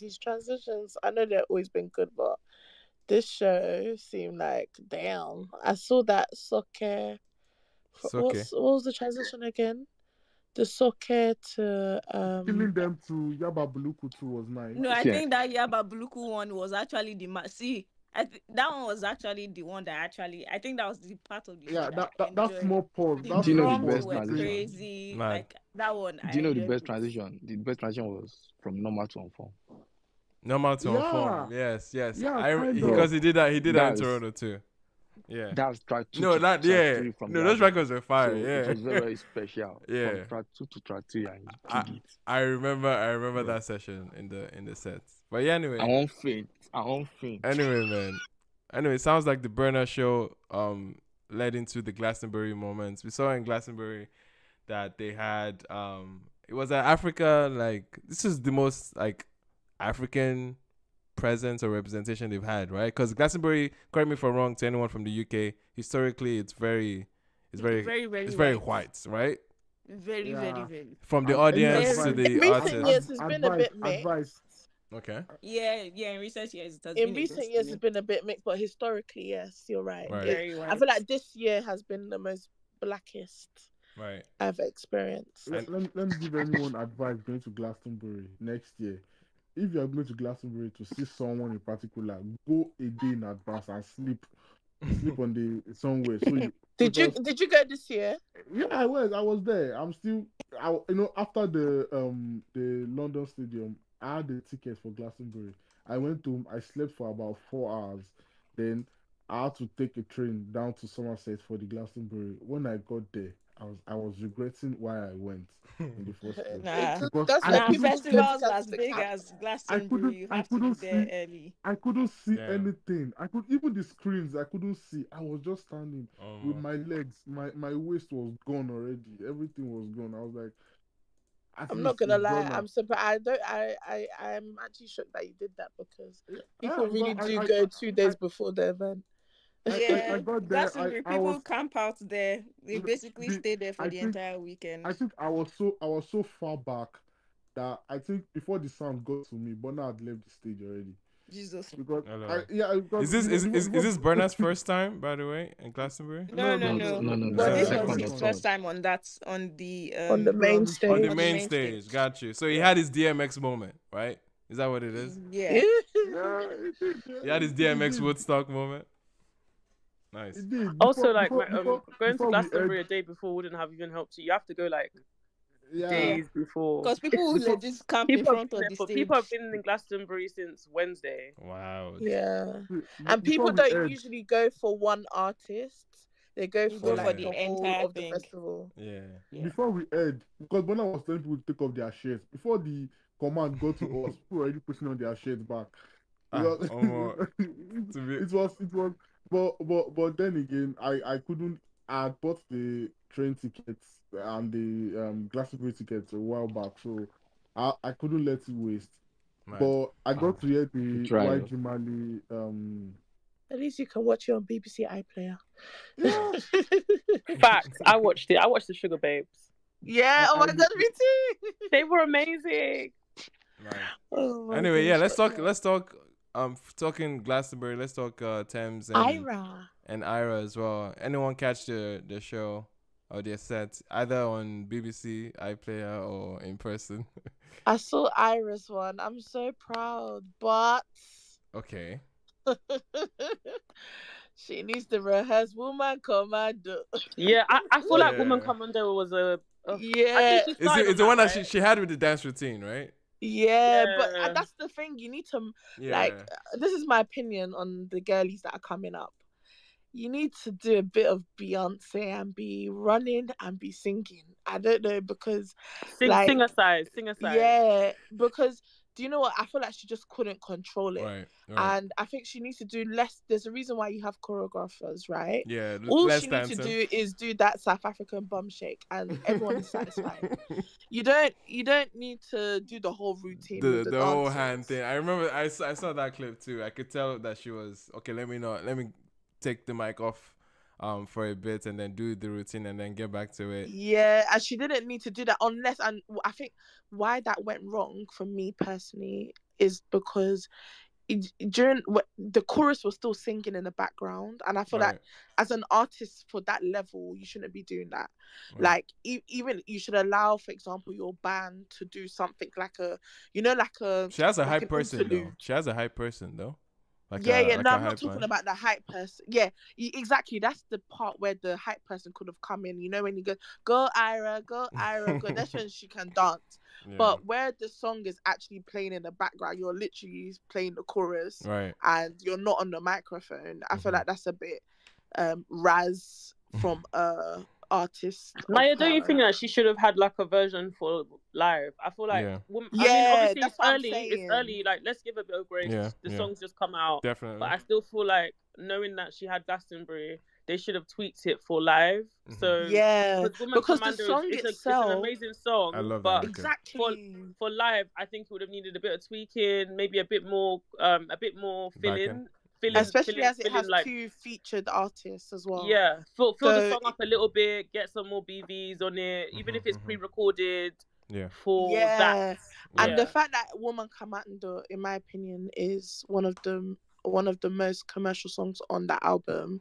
I feel like that would have Glastonbury. She didn't utilize Glastonbury enough in terms of getting. Remember, like when Adekunle Gold did that whole fist pump Yeah. thing, she could have Something of done that something nature. similar, yeah, of that kind of vibe. Like basically like modify it or tweak it to the audience. Yeah, Yeah, because basically. because like for example, even with if we're looking at Burna Boy, how he's lucky enough that the songs that he sings at Glastonbury, number one, they're very recognizable, and number two, they're very catchy. Yeah, they're simple.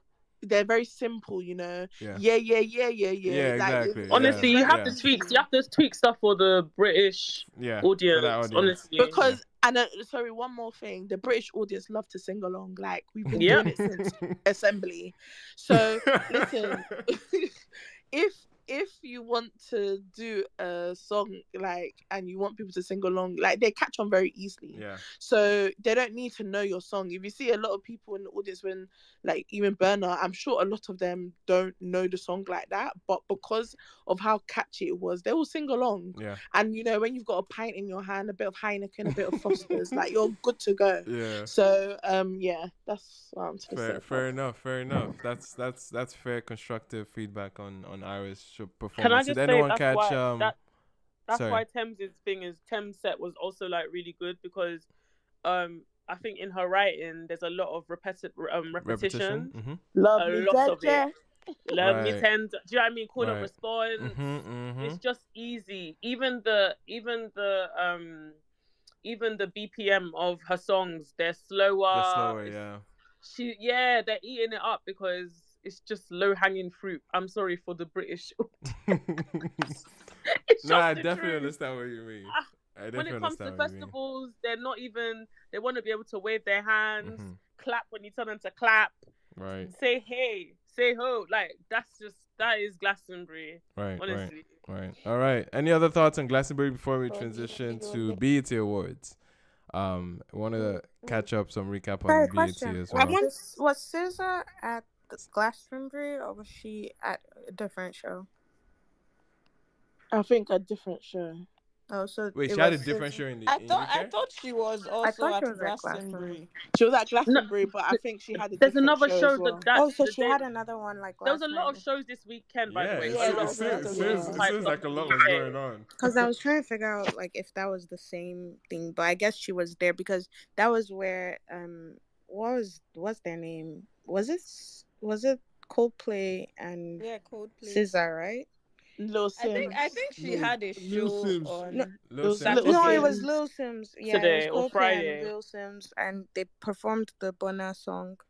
Yeah. Wait, which Burna song? Sorry. So there's a Burna song that Coldplay has with. There's a song that Coldplay has with Lil Sims and Burna, but wait, is this out? No, I don't think. Unreleased. They just performed it live. Yeah, so they performed it without Burna. So I thought that was interesting. Okay. But this was all during Glastonbury, so I was trying to figure out like what you people are doing in London. They performed it with Burna because basically Burna it's a made long video weekend, so people took whatever at Glastonbury or other events. So like from Wednesday, people were basically outside. Right. All right. Fair enough. Looks like it was turned in the Glastonbury festival. We're gonna transition to to our brothers in the US for BET Awards. Did people catch the show? Anyone catch Tyler's performance? Tyler's performance was amazing. Cute. I saw it. It was really good. Yeah, that looked fire. Cute. Like it was cute. I thought that was a real damn tiger. Yeah, at first I did. Then I watched it again. I was like, "Oh, how did I think that was a tiger?" I've seen that done somewhere. I don't know if it's just me, but I've seen it done somewhere where they have a painting with the tiger. But anyway, it was done well. She came. I think it was Skilly Bench that opened up. The set for her. What did you say? Who was it? Sorry. What do you call his name again? Skilly Bang. Benji. Skilly Bang. His name is Skilly Bang. What's in that No talk, I skinny beg? bench.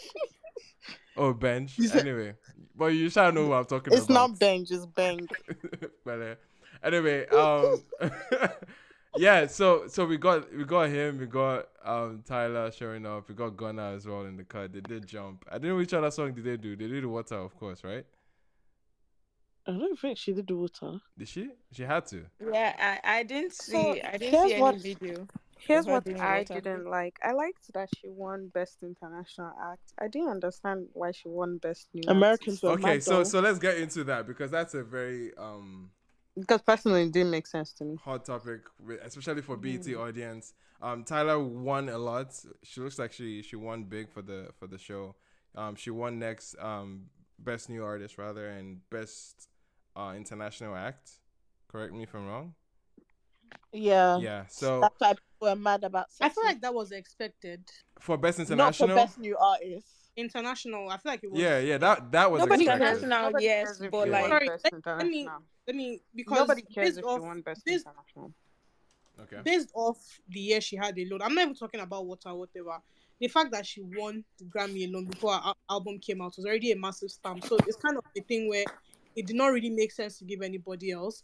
Because I saw where people were complaining that, oh, Sexy Red was overlooked and everything. But I think they are forgetting that as big as the American market is, it is still not the whole wide world. Like, it's not the whole... Okay. Yeah. Can I ask you a question? Okay, Can I ask you a question, Rennie? Is Tyler an American artist? She's not an American artist. Okay. The reason why I asked this question, which it's not, their rules are not as strict, right? But the fact of the matter is her winning Best International Act was never a problem. But her winning Best New Artist is something that typically does not happen for international acts. Yeah. What did Tems win that year? But if you think about the business of Tems on won the back Best end, International. Best International. But if you think of the business of it, Belema, it makes sense. No, I understand the her business part of it. I'm not even and just from a brand perspective. Wait, hold on. When Rennie said she's not an American artist, I didn't say that. Actually, okay. She kind of is. That is not what I said. She actually is an American artist. I didn't say she's an American or she's not American. That's not what I said. No, I asked you a question. I was saying, is Tyler an American artist? You said no. No, because she's technically not, but in okay. Yes, she's technically not American. My point is this. But she's not an American. Yeah. Yes. But yes, she is an American artist. Yes, at the same time, it's a cycle. She has an American structure. We're talking about in terms of the business of her it. entire artistry is American. I still don't agree because if you've been listening to Tyler from the jump and everything, I'm not talking about the type of music. Wait. Let Chief land. Let Chief land, right? Yeah, let Chief land. Sorry. I'm not talking about the type of music that she made and everything. If you're talking about music market and everything, the whole foray into the American music market is fairly recent, and it came with her album. Because in the first, they were marketing her towards African audiences. I don't know if everybody remembers about it. No, they weren't. Not really, no, they weren't. I mean, just generally, but they were not. Before this project, she was not doing. It was definitely. It was always American music. Yeah. So I think people are new to Thailand. They haven't listened to her old music. Her old music is R&B, babe. It was what's it called? It was South African music I was hearing. Okay. Are you saying no? Okay. Can I? She just made pop music, guys. Can I just? She makes pop music. Yeah, she makes pop music. Yeah. But can I get to the point that I was trying to make, which is why I asked Chief that question in the first place? If you say she's not an American artist, I would agree with you. If you say she is an American artist, I will also agree with you. Because it is both true. Yeah. Right? But when it comes to the BET Awards, BET Awards is, I would say, even more fond of changing their rules than Grammys are. Right? And one of the things that stands out, like people made jokes about it, but one of the things that they said at the BET Awards, what's his name? Childish Gambino cracked a joke, right? Yeah. What was his joke? He was saying, what does he have to do to win more BET Awards? Because he has more Grammys than Will Smith, but he has the same amount of BET Awards as Sam Smith. Yeah.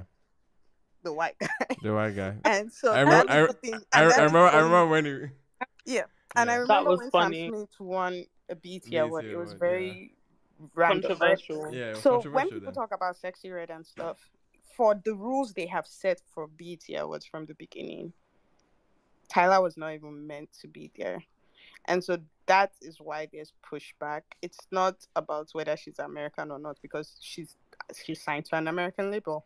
I didn't say she was American or no. You asked me that question. That was never the point I was making. I'm not saying to you, I'm not saying that's not what you said. I am saying those are the rules. I asked you the question to prove a point, right?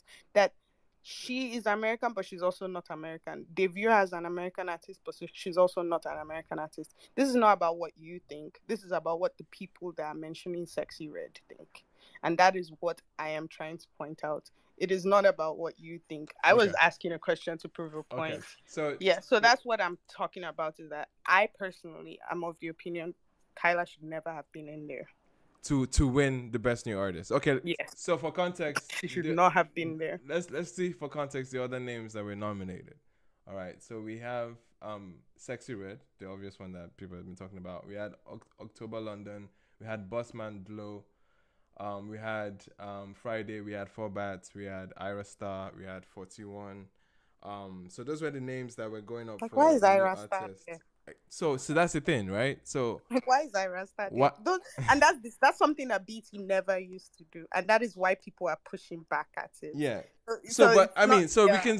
we can say that because they've been nominating Burna for quite some time, right? So and we all know, and yes, we know that Burna's placement sometimes can feel like somewhat random, but I think it's all part of the quote unquote hands-on project to see that Burna like Emmanuel, connect, we're right? always talking about how artists get labeled. Yeah, it's label a certain- placement. a cer- Yeah, you the know, certain under- no, wait, privileges. Yes. get labeled under certain genres, X, Y, Z, and then under certain, I guess, because they're African, that means they must be in the international act category. Yeah. So I think what Belema is saying is, BET are notorious for, whether good or bad, for changing the rules or shifting the goalposts. They're always shifting their goalposts every year. Perhaps it's a good thing. Perhaps finally, I don't think it's a bad thing. Yeah. Okay. Yeah, exactly. Perhaps it doesn't have to be about the fact that they're African or they're making a specific genre of music, and that's why you're seeing the Burna, the Ira, the Tylers. Yeah. But at the same time, like, we have to expect that people are going to question. So Sexy Red is not getting anything. What about the other guys? Like, what happens to those people in those categories if Tyler gets to swoop in and take the award for that category as well as the international act? So that's kind of where we start. That's where the holes come in. And does everyone? I guess does everyone believe in Tyler winning this award just from a point of like the year that she's had? Just by a raise of. Okay, not by a raise of hand because that would be confusing. Just by a throw of 100, if you believe Tyler deserved. Is her album still popping? Yes, I think she's well placed. Wait, so there's only one person that believes that Tyler deserves to win that in this place. I don't think we're Tyler's demographic like that. Best new artist. Yeah, the best new artist. Can I be honest with you? I think she's well placed, and I'm happy for her. That's all I can say. I think. Wait, who else was in that category? Sorry. Again, yes, I think the big contenders, especially to a BET audience. You people are funny. Especially to a BET audience, I think Sexy Red obviously, actually had a phenomenal year, right? She had very, very, what you could consider hood hits, essentially. Cultural moments. Cultural moments, for sure. And Tyler is a different brand that just just swept the wave across the board when it came to her audience and pop in general. So do you think Sexy Red should have won? For a BET audience, yes. I think it was fitting to I have agree. Sexy Red. You know why the entire category cracks me up? Because in that same category there was Friday. Yeah, there was Friday too. People didn't care for Friday. In that same category there was Four Bats. It's crazy because Friday is not new. It's crazy that Friday is getting nominated this year. Like, BET does not have any rules for anything they do. It doesn't make any sense. Yeah. If Ira won this award, would you be saying? Oh, yes, it would definitely be saying Sexy Red should. I hope so. From where to where? No, I think the only reason why I can understand Tyler winning is because she's overall a bigger act than Sexy is. In terms of, I know you lying. she is I know Belema. You can point to her album placement. You can point to her monthly listeners. You can point to compared to who? To Tyler. Tyler is a bigger artist than Sexy Red. She is. Yes, she is. She is Belema. Like on an objective, on an objective. Listen. This is where the disparity comes in, because we're looking at BET as an ecosystem within the Black community, right?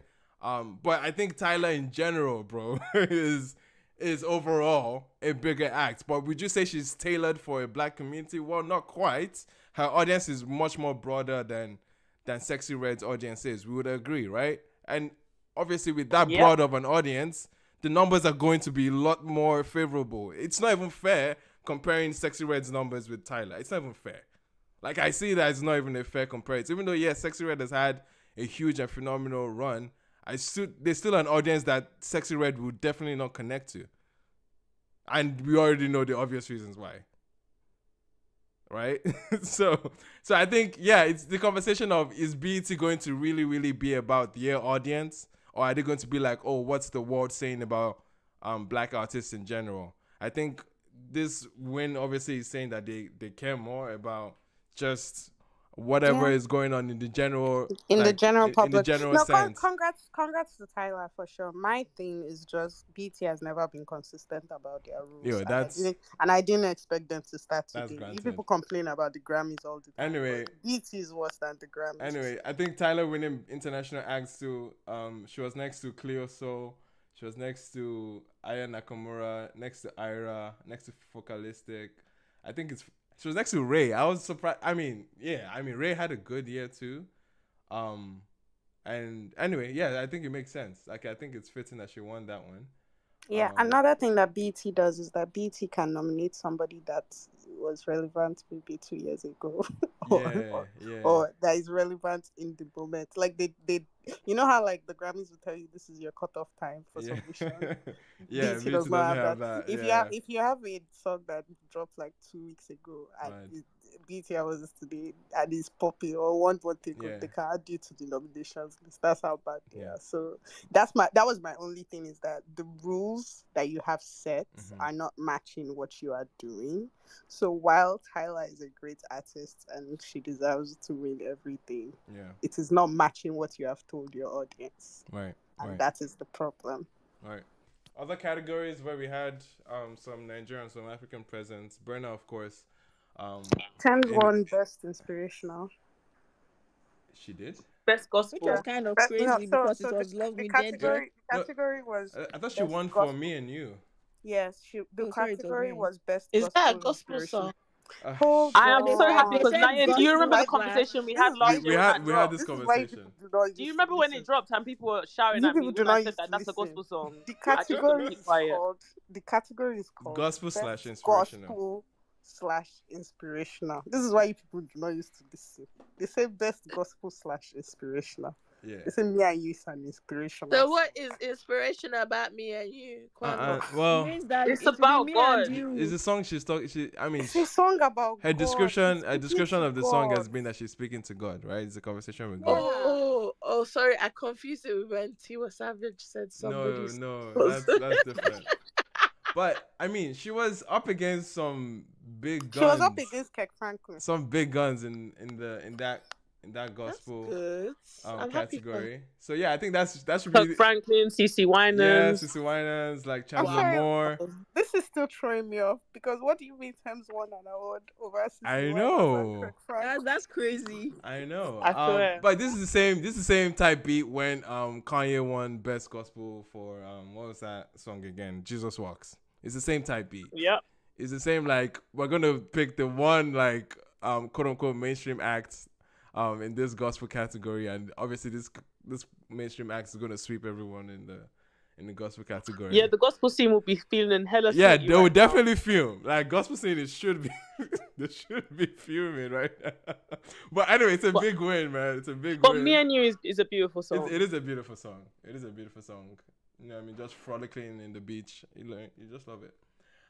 Anyway, I think that's about it. Burna obviously missed out on the hip hop and R&B categories. Obviously he didn't stand too much of a shot in those categories, really. But not when my girl Victoria Monet is right there. But that was male Usher won. Manu, who did you just say? She. Victoria Monet? No, the person before that. Usher won. Oh, okay. Usher won for male R&B and pop. Yeah, Burna was about his speech though. Oh yeah, lol. Anyway, Burna was in that category as well, but obviously, yeah, not. But anyway, I think that's about it for some of the categories we care for. I didn't know that thoughts. No, Shea vibes. Shea vibes. Yeah. I'm confused about that particular category too. The best new international. Yeah, best new international act. Basically, what it means though, it's like the best. No, when they release the nominees, it was Viewers' Choice International Act, not Best New International Act. And that is why I said BT is always confusing themselves. So it was confusing. When they released, they said Viewers' Choice International Act. So I was thinking Viewers' Choice. So then when they wanted to release the whatever last night, this morning, they said it's Best New. And to be sincere, yeah, the least person I was expecting won it. The least? Yeah. Who won it, whatever, from South Africa. An artist from South Africa? Yeah, I'm not sure. From South Africa. See, I wasn't thinking Shea Vibe would win, to be sincere. Because I feel like he has not done that big to compete with these two guys that were there from UK. Fair enough. Anyway, that was about it for the BET Awards. No. Are we not going to talk about Usher and the? Can I speak? Can I say something, please, about Usher? BET. Yeah, I thought we were going to talk about it. About the Tyler, and dispute and all, please. Okay, Ginger wants to say something about the Tyler dispute. What's up? So I'd like to say that first off, the idea that people are saying that Tyler shouldn't have won and blah blah blah blah blah. Yeah, I don't think it's fitting if we're going by the pushback or the stuff that we've been clamoring for years, saying that BET has not been inclusive, we've not been able to break into the major categories, nobody has allowed us to enter through. We've always been boxed into the international something box. I remember Ice Prince winning with no crowd there, just empty seats and microphone. I remember Wizkid also winning just empty seats and microphone. Yeah. And we've pushed up to this moment, and they're already starting to, budge and start being inclusive. Yeah. Nobody bat an eyelid with Burna being in the hip hop categories and the R&B category. Nobody's saying that. I don't see anybody here saying anything about that. And everybody's saying, Tyler shouldn't have won. There was no way, or why she there? Why she even in the category? Like, are you kidding me? She's having probably arguably the most, biggest year for a breakout star. Yeah, she's having a phenomenal year. For a breakout star. Do you get, she's sold first week. She's among the girlies. She's the highest. Please, am I the only one that's not hearing Ginger at all? Oh yeah, the only one, I think. You're the only one. Others can hear me. Sorry. Anyways, as I was saying. Yeah, please don't come back. Sorry, I don't lose my chain of thought. Yeah. Chloe Bailey. What's her name? What's this girl's name? The girl from the Fifth Harmony. What's her name? Normani. Normani. Yeah, Normani. Yeah, Gbogbo and Co. Yeah. They don't sell Rich Tyler. They've not had a year like Tyler. That's what I'm saying. They not sell, they didn't even have first week sales or even debut at Billboard 200 at the level Tyler did and still running. No, Ginger is dropping. Do you feel me? So, yeah. So I don't know why people are coming here and they're like, Tyler shouldn't even be there. Blah, blah. That's one. Two. Sexy Red that you're shouting Sexy Red. First off, let's even be looking at it. I don't know what the culture is. Yes, she's making Atlanta Jump. hood rats kind of music and stuff. I don't They care don't for never it, to call be honest. somebody who dress and just like, I don't care. But the truth is, she's not even signed to a major. That's one. Sexy Red is a disadvantage. One.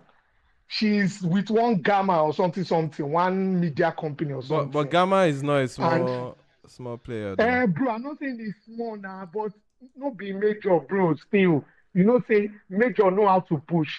You know, say major know how to do all their politics past. But Gamma is an imprint other of people. a major though.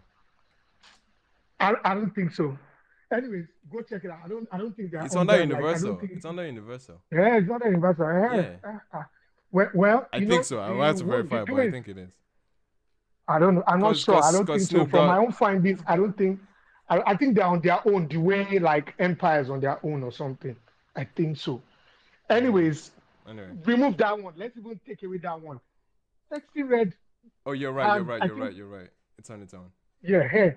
So it's on its own. So they don't get that's one. Two, you need to see the kind of move these people have been making, like the people behind this Tyler brand and these two older people that are managing her. Like they move like how like Jackie Chan and co. They know they're not even joking. Like you need to see the moves. Like it's crazy. Right. It's crazy. They put her in rooms where they say on the average, other people don't go even do those rooms. So basically, they did all of the work and all those stuff. So for her winning, it didn't even come as a surprise. As I saw, I was like, yeah.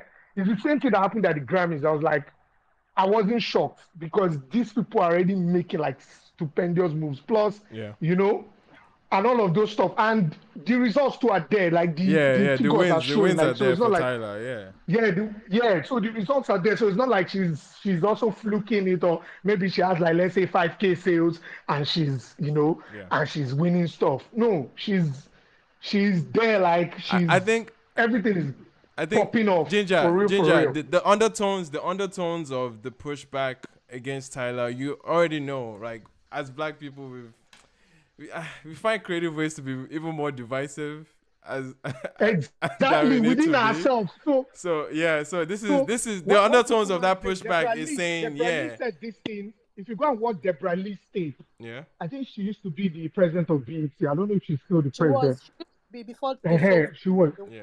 Before they sold it. If you go and watch Deborah Lee's tape, there was one time she said it that the idea or the goal also is that they want to be able to like capture Black people all over the world, not just like in America alone. Like, not just in America. Like that was the goal. Like that's why they started extending it to even start their BT Africa networks and all of those things. Because this one is not even at the show. That's this good. one was like, that's great context. This that's like, great context to have in this conversation. Exactly. So they've been working on it like for a long time. So they try to do small, ease into it gradually. Like, you know, started with, I think Davido was the first guy to receive on stage. Davido was first on stage. So they started it gradually where Davido was telling them, come to Africa, eat the food, wear the clothes and stuff. Yep. And then Burna's mama went there and delivered the stellar speech. Yep. And the next one. So you could see the build up. And then Burna started getting nominations even at hip-hop, the hip-hop version of the awards, like BET Hip-Hop Award. He was getting 7 nominations there.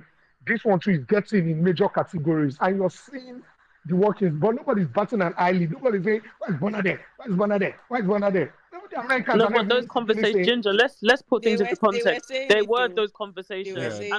And second of all, people have come up on this space not to say that why is Tyler there, but to say that Americans are gonna ask why is Tyler there. In the same sense that when we have our own award shows in Nigeria and in other countries, and then let's say somebody from, I don't know, Korea or whoever, whichever artist is inspired by our music and they get the award, we will also ask, where did they come from again? It's just right. I think it's natural. It's natural. Yeah, I definitely understand that.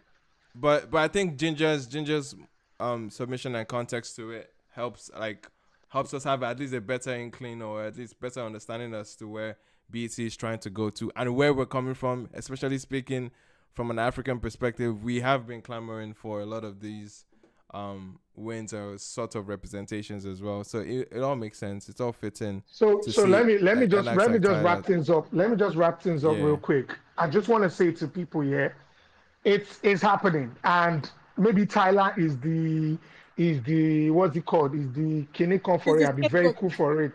It's the Springbok for it, but it's happening. And what you have to do, yes, it might be some kind of pill for us to swallow as Nigerians. Our Afrobeat, our lead, you understand?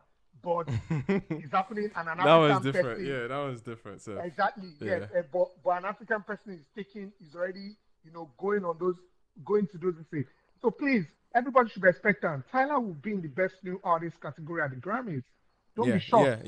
She will. She will. She will. She will be. She will be, of course. Bet you that one. Yeah, that was virtually guaranteed to be in the conversation. So, and again, for people who are saying some inconsiderate, no, sometimes I think Grammy only allows you to submit twice or three times. If you submit the third time for best new, you won't be submitted again. Maybe twice or so. Yeah, I think it's twice. So I think if you've not submitted before, there's a chance you can still submit for best new, even though you don't pop maybe 2 years ago. But maybe your pop come again and you feel say, okay, you never submit before. You still submit for best new. So Anyway. So regardless, I think everybody should look out for that, and that's where we're headed to. All right. Cheers. No worries. Thanks so much for that, Gingerbread. We're gonna head on to new music and some of the amazing drops that we've had this week. We had an EP. I think it's considered an EP. Emmanuel, what's going on now? What's happened? I don't DS since now. Sorry. I'm sorry. I know everybody's gonna get a chance, but I definitely will prioritize you for the next topic, though. I'm actually very much interested in speaking about this topic that just came out. That's why I even came up. Okay, fair enough. That's good. Sorry, is it Eddie that is speaking? No, it's Lumsey. Okay, sorry. Again, this thing is kind of messed up on this end. I'm seeing Lumsey as a listener. But, it's Twitter glitch. Yeah. But anyway, we can kick off new music with Olamide's new drop. Has everyone gotten a chance to hear it? I'm hoping most people are. Play us a snippet if you can. Nah, I'm not doing that. No, I love it. I love Ikigai. I'm listening to Ikigai. No, I'm sorry, Dai. But yeah, we can't be playing music again. I love Ikigai. I love Ikigai so much. I love the album. I think is it technically an album? I think it's an EP. I think it's an EP. Yeah, EP. I love it. Sorry, Mono, can you hear me? Let me drop and come back so that you can see. Yeah. Let me drop and come back so that you can see. No, I think it's fine. It doesn't matter, Lumsey. You can stay on. Okay. Because actually, before we move to what's it called? Ipuga. Before we move to that, I actually wanted to speak on something very important that you guys are talking about in terms of the BET. Because I feel like thank you, Ginger. Ginger has even shouting what I wanted to say. Okay. So I don't know if I can go ahead. Is there anything different to what Ginger said? Yeah, 100%. Okay. Yeah. So it was about it. Yeah, 100. Okay. Yeah. So it was about the sentiment of Tyler not winning, and I get what Ellie's saying about, but the reason you are giving is actually not correct. But what you're talking about is true. I agree. Yes, people are sentimental towards home-based players, but the reason is different. The reason of Sexy Red is not because of American or whatever. It's the fan base. Sexy Red has this. He's building this fan base that this Whiskey versus Burna Boy 15 that we have in Nigeria. So people are like, why is Tyler winning it when we have Sexy Red and bullshit? But the thing is, it's not the first time. This idea that awards have a template that never happened. Awards are literally popularity contests for the year. Biggest songs, highest sales, big impact, and that is it. It's the reason why Cardi B has a Grammy and Nicki does not. Not because, Cardi is a bigger or better rapper. It's because of that year, there were not, many better albums than Cardi's Invasion of Privacy. Maybe you can argue Astro World. That's it. So it's just about the year. Craig David was nominated in 2002. Craig David is a British British guy. He's not American. Sean Paul was nominated in 2004. He's not American. He's Jamaican. Rihanna was Barbadian, or yes, and she was nominated in 2006 when she moved to America. It's all about American record labels. We in Nigeria, we don't do, we like music bigotry. Why is this person? Sorry for doing that, but yeah, why is this person come take over? Blah blah blah. We should do this. But it's all about the record labels. As long as you are making music in the US, your distros in the US, the exec see you as the US artist. Right. And that's it. So that's what I was trying to say. Tyler was signed to Epic Records in 2021. And people are forgetting. They think she obviously she's a new artist, but she was signed in 2021. Right. Yeah. So obviously they've been, pushing her music in the US as a US artist for a while. Yeah. And with respect to every other person on that list, Forbes, Arasta, Bossman, Friday, October London, bro. I mean, looking at that list, we don't even need to hear anybody's song to know that. Yeah. The biggest contender right there, Styler. It's not like, like I said again, it's about the year. It's not like a year that had someone like probably, when Rihanna and Chris Brown, I think that was in 2005, I think, or 2006 when Chris Brown won over Rihanna. The likes. Yeah. The lineups there were strong. They love pop artists. Right now, the guys for best new artists, they are literally, the winner is literally, when they drop the nomination list, we already know who's going to win it. Yeah. Now, you get what I'm saying. Like last year, it was Lato. I mean, look at the Tems, Money Long, Blue, Benny the Butcher, Baby Kim. We all know that the reason why Tems probably didn't win is because he didn't have a breakout song.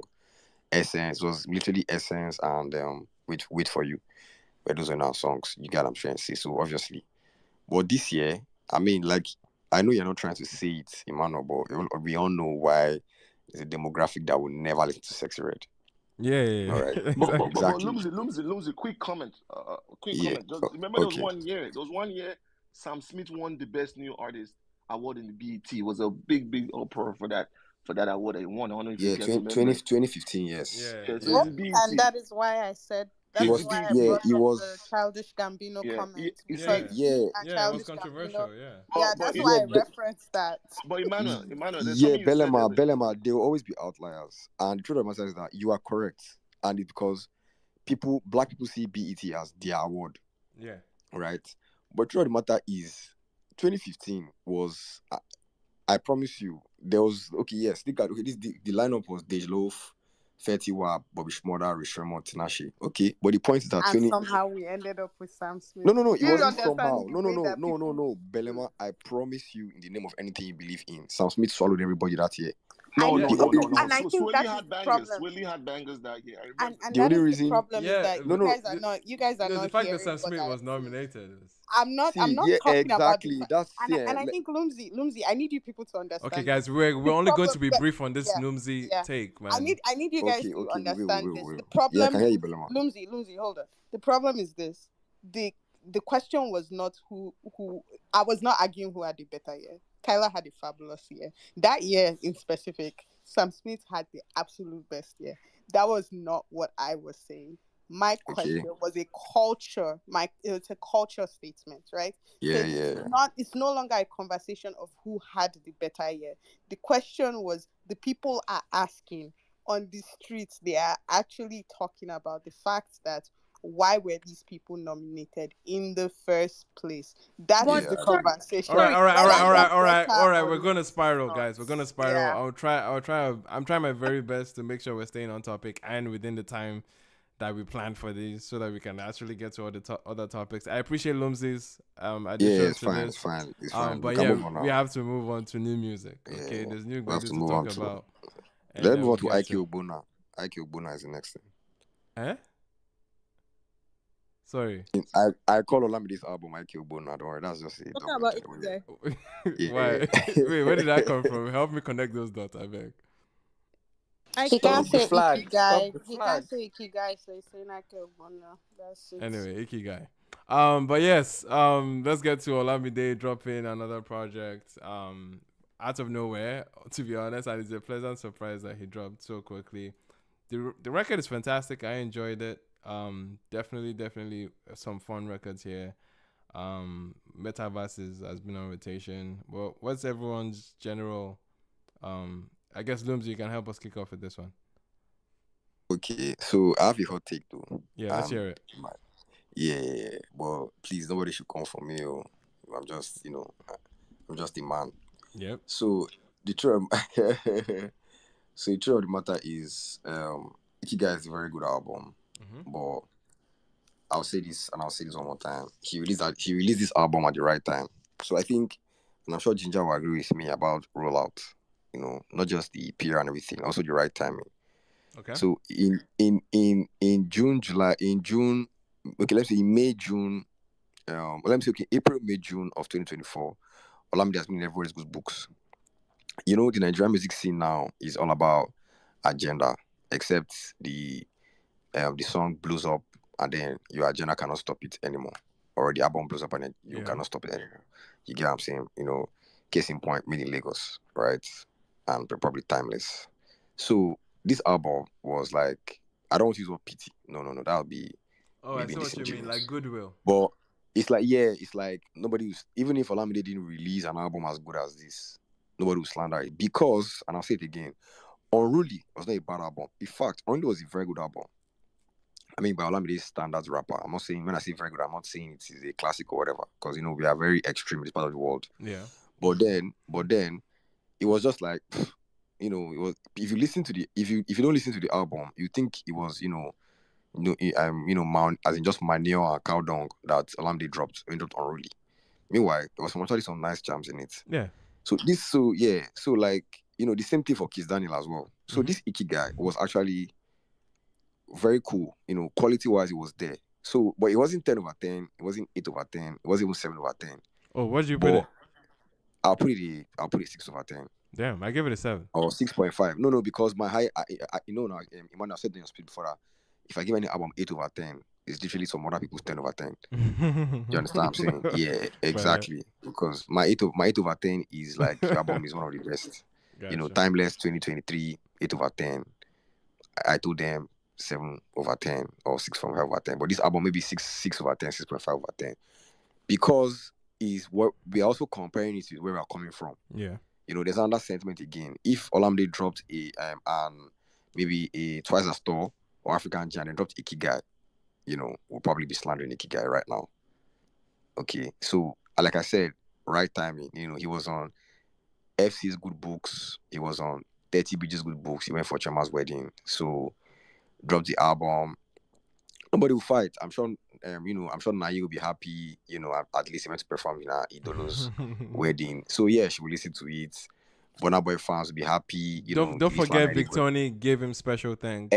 Exactly. Odumodu Black has given him his props. Yeah, it's Bado, man. It's Bado. Fireboy, you get what I'm saying? Yeah. So it's like he dropped the album. It is like the album is like a gift. I understand what you mean. He has a lot of goodwill going into it. When you want a bicycle from your dad, right? But they give you but they give you storybook. You don't want storybook, but your father has been good to you. So you just enjoy the storybook. It's like you love it here. It is not about the gift, it's about who gave it to you. Yeah. You get what I'm saying? So that's why I feel like the album is fair enough. So I'm not saying the album is bad, but I'm saying the album is wonderful, but nobody's going to talk about it in a bad light because right timing. I get what you mean. I get what you mean on that sense. And my song is Synchro System. Synchro System is a very I don't like to give people too much props and say classic, but there's something about it. I feel like Olamide was listening to real music. Yeah. I said, nah, I want to recreate this thing, in an African way. And to be honest, that's for me, that's the song of the album for me. I'm curious, who stood out to you on that song? Sorry? Who stood out to you on that song? I mean, Damola is among his peers is number one. No, Damola is not on Synchro System. It's not sorry. Okay, I thought you meant on the album itself. Sorry. Yeah, well, on Synchro System specifically, because that's your favorite. I'll reserve my comment. I don't want quarrel on this. Just say who stood out to you. It's a harmless question. There's Phils, there's Young John, there's Lil Cash. Everybody stood out. Everybody stood out. Okay. All right. I don't know where you're coming from. The lowest. Everybody stood out. Emmanuel, I'm done. I don't understand. Anyway, Fair enough. I don't want Shaka Babu. What's that guy's name too? Because everybody there is affiliated to YBNL, so everybody stood out here. Hello. I'll just give it like that. But yeah, shout out Young John though. Shout out Young John. Okay, so that's who stood out to you then. Got it. Everybody Thank stood you. out Emmanuel. All right, man. Gingerbread. Who else wanted to speak? Because right now I don't know. I wanted to speak. I was talking about it already before Lumsey took us back. Anyways, I loved Ikigai so much. I think that Olamide. Hello. What'd you say? Beverly? Why are you so sassy? Beverly, do your day. Anyways, as I was saying, what's it called? I said Olamide was in his, I think it's in his manga / what they call it, anime bag, yeah.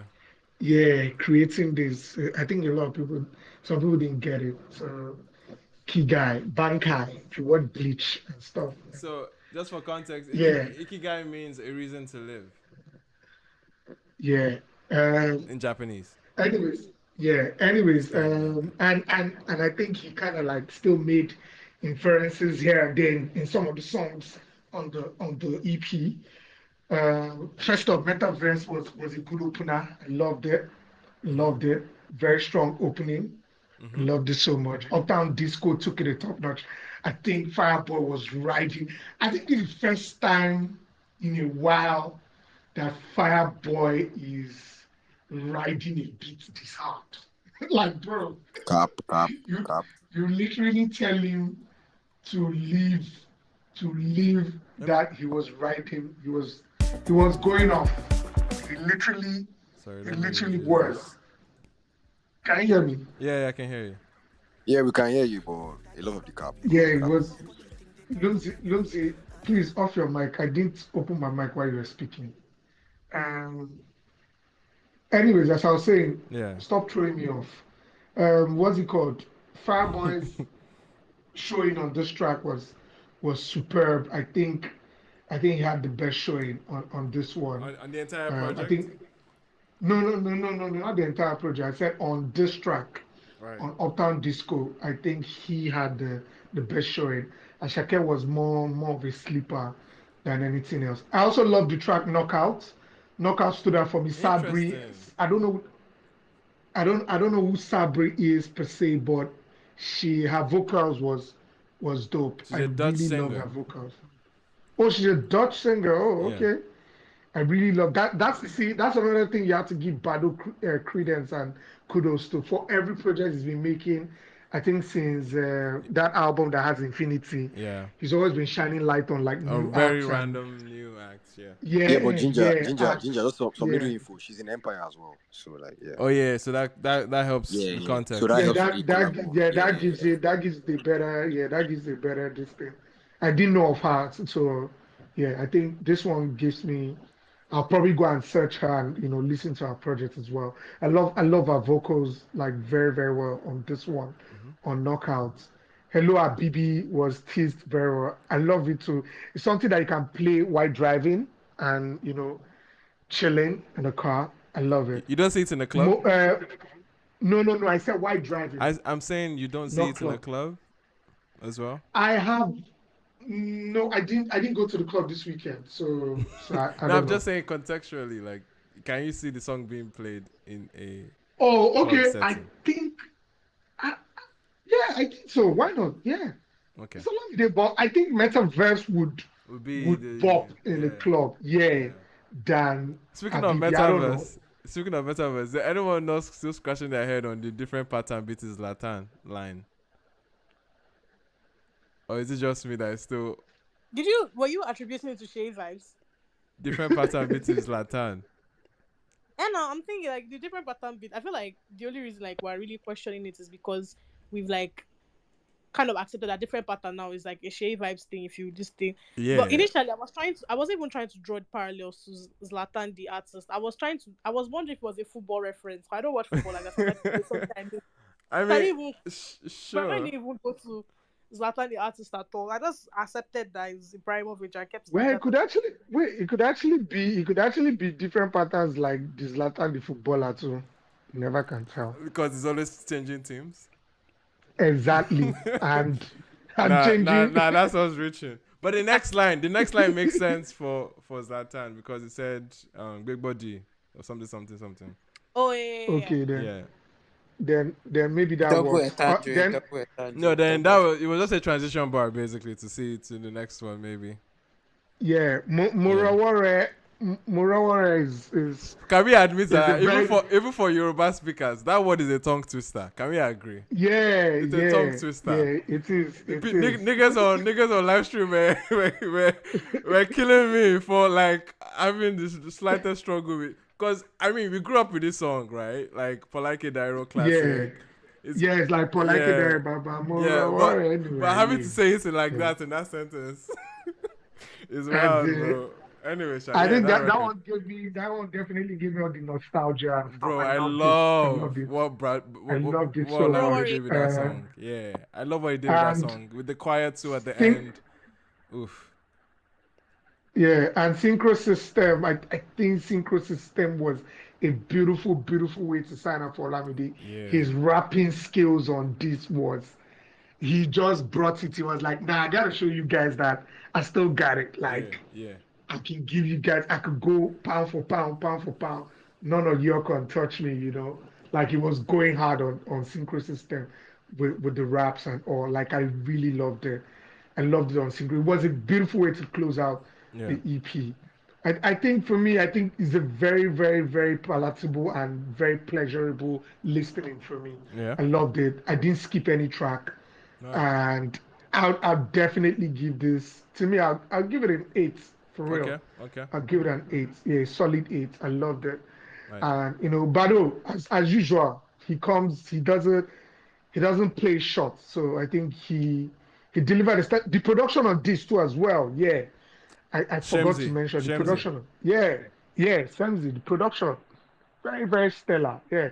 And shining lights on as in producers as well. Like he's very dynamic with working with guys that are going to be like the next big thing, whether in production, whether in music, whether like he's very good at spotlighting them and spotlighting those talent there. And that has been started with Fuse at young age. I think Fuse was 16 or so, with Young John at a very young age as well.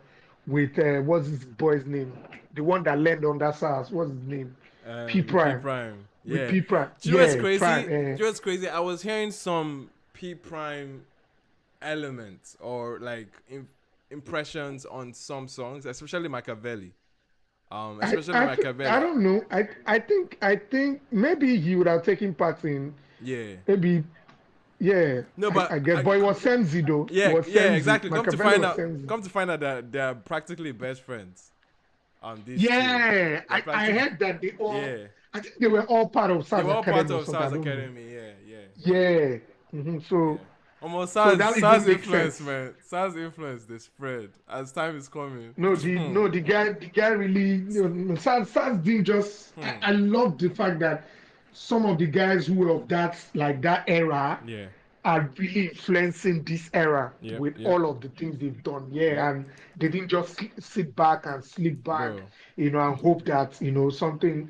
So they've really Yeah. paid their dues, and that's what Bado 2 is constantly For doing. sure. With also working and spotlighting all this Yeah. new acts, and big ups to him, man. Yeah, for sure. Side note, P Prime definitely is going to go down as a legend. I No, can't deny his definitely. career. No, definitely. He is. P Prime. I listed. There was a time Bro, I this listed. Rema I was checking snippets. out. Bro. I was checking out his production credits, and I was It's like, insane. this kid is how old, and It's his production insane. credit is this large. It's insane, his credits. What Like his credit looks production like credit right now. is Since insane. Like he has 2020. Tasha, he has this, he has that, he has With Olamide, he has Olamide, this, like has every Wiz. Wiz one day. One With, day, like this guy has bro. everybody, bro. Anyway, I man. think it's only Burna that is left on his list. I don't think he has hit Burner up yet. No, I don't think It should so. be I think crazy. Burna is the only person left on his list. Mad, He'll probably work with Burna, maybe in the he, future. He better, yeah. But anyway, back to Yeah. Ikigai. You think you're thinking 8 out of 10, solid. Fair enough. Yeah, that's me. 8 out of 10 for me. All right. Yeah, I loved it. Any other thoughts on Ikigai? Anyone think Yeah. Yes, Lost Boy, let's go. What's up? What do you think about Okay. those new inputs? Please, I'm just Hello Habibi is a funny record. It is a funny record. Nice to see you, Habibi. It is a funny record. Like Lost Boy, he's very relaxed and having fun, bro. So you should understand. You know when, like how do I say? You know, go explain, K. Go explain that. Like you know how how do I want to say this without being controversial now? Please be controversial. Like no, like this is very controversial. Like you know how be controversial day here for you. No, this is not controversial in a good way. This is controversial in a bad way. But like that's why I say I'm here for you. And Since when was controversial ever been in a good way? I tire Emmanuel like I they wait for you. Hello. You know, like like when like Arab people are like being patronizing to you, I'm like, Habibi. Yeah. Yes, and they just call you Habibi. That's how the record sounded from beginning to the end. Is that your controversial? Anyway. Is it his boy? I'm like, calm down. Like, just calm down. Right. Then, my best song is still Uptown Disco. I'll give I don't know, but like, I feel like I agree with what Lumsey said. Olamide has a lot of goodwill, and it's so crazy because some days I'm like, people are dragging the video, people are dragging all these big artists. Nobody drags Olamide. Olamide just lives life because there's no reason to. There's no actual reason to. Emmanuel, I see what you did there. There's a reason, but like Emmanuel just said you see what there's no reason to be. No. I'm saying. Wait. Okay. Like actual like. Coming out to you know go explain K. No, let's get into it. Let's get into the reasons. I'm open for the reasons. I'm open because trust me, at the top of my mind. What is dragging Bado for? What is dragging? So are you saying he's there's a song like if nobody talks about you, you're nobody. So are you saying it's because he's not on that level, so nobody's dragging him? Is that what you're trying to say? No, that's not what I'm saying. How did you even get there? How did you even get there? Lumsey is twisting words. How did Lumsey even get there? No. If we're talking about like industry, likeness, or if we're keeping count of goodwill, Olamide has the most out of the quote unquote big four. Obviously, he's clear of many of them, so he has the least. He has the least reasons to drag. And a lot of that is because he's in the background.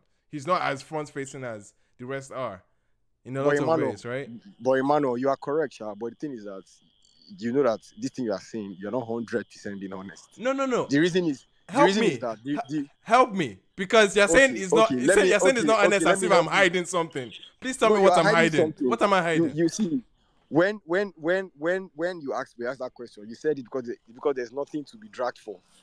And let's not lie, let's not steal. This is Nigerian music industry. Just say it. You don't have to be. Wait, hold up now. You don't have to be loud. You don't have to be in the center for them to. Once you are a big Nigerian artist, Baba, you'll be dragged if you like. You get what I'm saying? If you like, be outspoken, be an introvert. I mean, Wizkid went so many years without being, a rascal. And Baba was dragged even doesn't respond. So, what you're trying to hide here is this. It's because he's not on the level of those guys that makes people to decide, okay, they want to drag him for anything. That's what the truth. That doesn't make sense. Sorry. I'm sorry. That does not make sense. No, it doesn't see. The truth is that, Emmanuel, whether you play safe or not, the truth is, what you said has already exposed what is in your mind, but you don't want to say it. In fact, Lumsey, please expose. Please expose what the fuck is on my mind, because I'm trying to wrap up. I'm trying to wrap what's Lumsey wants to say. Yeah. Wait, first of all, Emmanuel, Lumsey, you've been itching to say something. Just say it. No, wait, now, Emmanuel, I've been on space with you for at least a year. I've never seen this loud, but anyway, it's fine. So what I'm trying to say is, you're not here enough, though. You're not here enough, my brother. The way you switch up, no, Lumsey, it's because you're saying something without saying it. Okay, that's why I'm. But that's what you said now. No, but what are you? Wait. What are you saying, Lumsey? You still not landed any fucking point. Lumsey. No, Lost Boy. I've said a lot of things, right? The thing is that Emmanuel said the reason why they're not dragging him is because there's no reason to. What do you mean by that, nigga? Nigga, Exactly. are we talking? Lost boy. Lost boy. That's why they call you Wait. So dragging somebody, you understand what dragging means? Do we know what or have we made new words for dragging all of a sudden? No, Emmanuel, you're not giving an excuse that what you meant is that he has goodwill. That is even no. We've been saying it. He has goodwill. Absolutely, and it's not the only one that has goodwill, right? That is even the most reason why people even drag you as a person. That you have goodwill is why people will drag you. That goes against the definition of goodwill. No, it'd be like say you be white boy. Lumsy. Man, that's not in Nigeria. You be. If you are doing good in Nigeria, you'll be dragged. You're using it for PR. Okay, listen. Lumsy. The way you're using drag is, but definitely there's a disconnect here, clearly. Because you're using drag in the sense that relax. You're using drag in the sense that any public figure doesn't have negative or positive comments about them. Of course. In the Saneko system, there's a million impressions of an artist or a public figure that will be made. And say, depending on the percentage, say maybe 10 to 20% of that might be negative. It doesn't matter. It can never be absolute. Listen. It can never be. It's really listen. Nobody talks about Lumsy, relax. It can never be absolutely zero. If that's what you're trying to say, that's what I'm saying. It can never be absolutely zero. Emmanuel, if Burna Boy and that is to point down to the goodwill. It's down to point down to the goodwill that we're speaking about.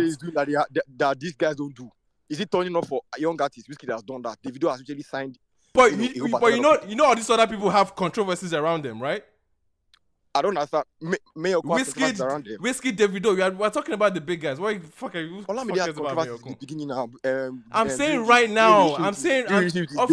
I'm saying right now. What are the major controversies you point to Olamide in recent times? But that's what we're saying now. If you don't have controversies because nobody cares. That's what we're saying. You're not. Yes, okay. Your point is. I don't even know why we're even fixating on this because Lucy is making a very obvious point. A very obvious point that he has goodwill. Mi, Two-Face and Timaya. If nobody talks about you. Yes, okay, so you're trying to say that Olamide is a nobody is your point. That's not what I said. No, because if you want to say that, then say that. Because why the fuck are you? Why the fuck are you referencing that MI song? Like Davido is being dragged for not filling up. What's it called? MSG. Is it because he does not do good with it? Nigga, what are we talking about? Are you saying it is goodwill? Lumsy, what is this conversation, bro? What is this conversation? Are you saying it is goodwill? Are you saying there's no reasons for people to drag Davido? Is that what you're saying? Now, musically, no. Okay, now you're just changing it because these people don't have controversies. Now, musically, now. Do you have many controversies like laundry list or controversies that these people have? Come on. Rema dropped Afro. I don't know whatever I dropped recently today, and it's already getting dragged. So I'm not even done 24 hours. Okay, so that's what you see as drag, bro. See why there's a disconnect here. Wait, you understand Emmanuel, that? do you wait? No, do you drag? The idea of dragging you're saying is when it comes to like when there's actually something bad that this person has done, we're going to drag them. I'm talking about music dragging. I'm not a Stan Gen Z warrior. I don't do that. It's not about music dragging. Anyway, let's come back. Let's come back. Lost boy. I bet let's come back because I don't know where the fuck Lumsy is taking this conversation. Van Dijk no defend. Wait, Emmanuel defend. I swear. Wait. I don't understand this point. This brother's point. You're just coming here to confuse everybody, bro. If your name is Lost Boy, I'm surprised. Lost boy, please. People have said that thing many times, and I'm just tired of explaining Peter Pan. Anyway, Lost boy, please, just go on. Just go with your inputs. So, please, I was with you, Lumsy, but you lost me. I don't know. Exactly. Now, what's your Twitter name? What's your Twitter name? Say it again. Lumsy. Bro, let's finish up with Lost Boy. The Lost Boys of Neverland. I'm tired. I'm just tired. You go explain time. Go ahead, Sha. I feel you. Go ahead. Don't mind me. I was struggling actually. Go ahead. And anyhow, Sha, for me, I'm just saying that where is Olamide Grammy? That's all. Like, if I say, they are dragging him, I will still drag him. Where's his Grammy? Baba Grammy is far. What have you filled up? Not a convention center. No. Anyway, I will say that. Anyway, why are you using drag in a different way? Clearly. No, because let's move on. It has been long since Olamide hosted Olik, and I really want to see an Olik in this present. He announced it, right?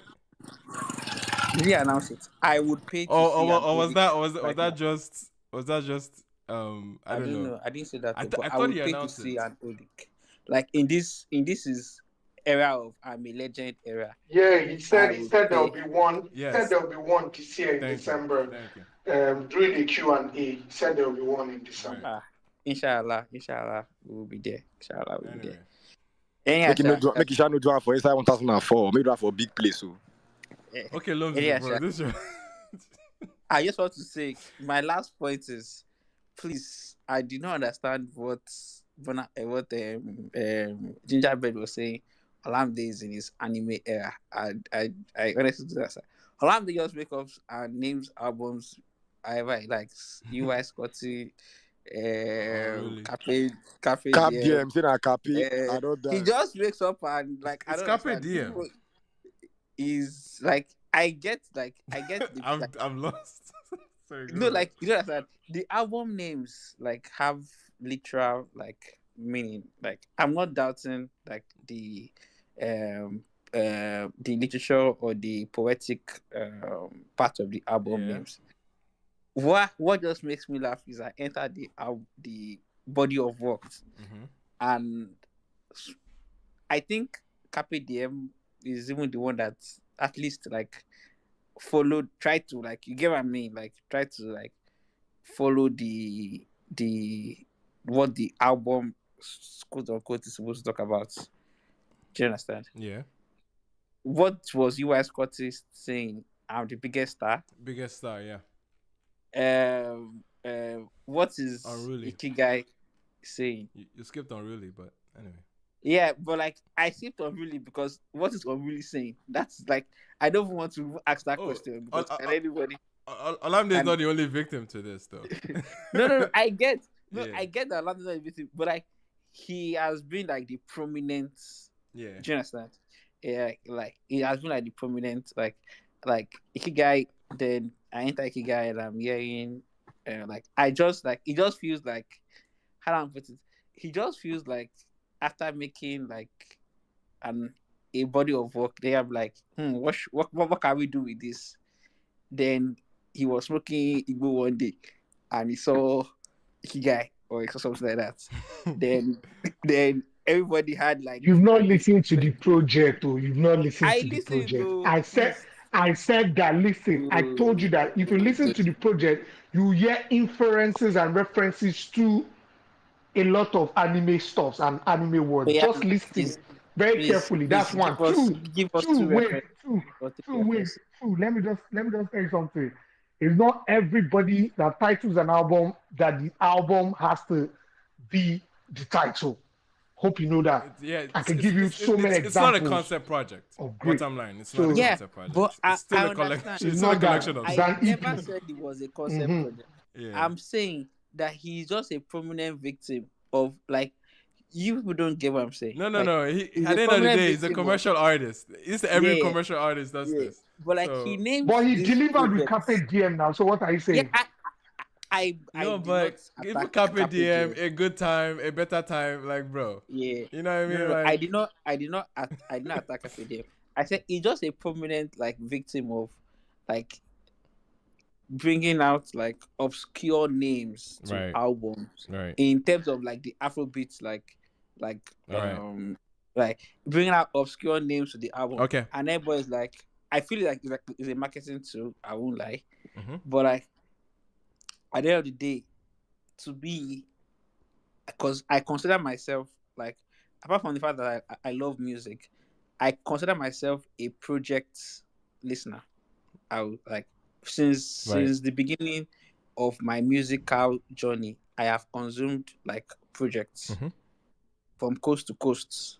Westlife, first project that I know that I had that with, and I consumed. Like I consider myself like, so when I see projects and I would hold you to the project more than like I won't tolerate some certain things like, oh, I just did it for doing it. Why did you do it? Like why? Why? Like you are saying anime references. What were the anime references in Off Town Disco? what were the anime references in the Murure? These just 6 tracks. It's not that deep. That's what I'm trying to tell you. That for me, it is deep. Might not be deep for you, but for me, like for me, it's deep. No, so like if Victoni can name a project like Stubborn, like he showed, quote unquote, he showed his stubbornness, like he showed like what that meant to him in an Afrobeat setting of 2024, not conforming to the standard. Do you get what like I'm saying? Like it's deep. For context, Ikigai is a purpose to live, basically, right? Yeah, I know. Ikigai means a purpose to live. So if I know, but like if like how do I put it? If I'm giving you a purpose to live, you are telling me that it's metaverse. Yeah, I didn't expect it to connect. That's what I'm trying to tell you. That like for me, it has to connect. Like I don't know. No, I hear your point. Yeah, I'm just saying there's a lot of this can be applied to a lot. Yeah. Yeah, I know, but like I'm not saying that other people are not like doing that. I'm just saying that anybody that does that already scores a minus in my own books because it has to connect. Like you don't just slap random names to things and just like names mean like how next point. Mother would say. Yeah. Names means a lot. Like they mean things. They mean something. So yeah, that's just I hear that. I hear that. I love Uptown Disco. Metaverse sounds hard. To be honest with you, I won't even lie. Listening to Olamide in 2024 takes a lot of nostalgia to hold on to. I won't even lie. Like, let's just be like that's just my own personal opinion. Oh, you said like, listening to Olamide in 2024 takes a lot of nostalgia to hold on to. Yes. Okay. Yes. That was like. Gotcha. I'm not saying that the music is terrible. Basically, saying like, only nostalgia they make and listen to Olamide. No, so Olamide is outdated. That's what you're saying. Sorry, Lost Boy. I don't know. I didn't. Yeah. Lost Boy. Can we start rounding up real quick? For me, that's my final point. Like, I'm not saying the music is terrible. I'm just saying that it's nothing like fresh Afrobeats. Gotcha. You know? Oh yeah. Okay. Yeah. Definitely. Hear your point loud and clear. Are there any other speakers on this? Because we have a few minutes on Ikigai before we transition. Sorry guys. Good evening. Good evening. Okay. Good morning, everyone. Sorry. Yes, Wendy's here. Yeah, of course, I just. Of course, that's the reason why Wendy will come and say hello. Of course, yes. I just wanted to touch on the album name in P before. I just saw the space and that was why I caught. I just joined like 5 minutes ago. Okay. So with album naming, they can be vague at times, and thanks to poetic justice, anyone can tie anything to any album and it's going to make sense to you. So Olamide's album or EP, I think it's too long to be called an EP, but we know Nigerian artists do what they do. So he gave us 999, remember? Yeah, and they called that an EP, like. So yeah, like Emmanuel said, like everyone should know by now, A Reason to Live, and the album has another, I don't know if that's Chinese or Japanese.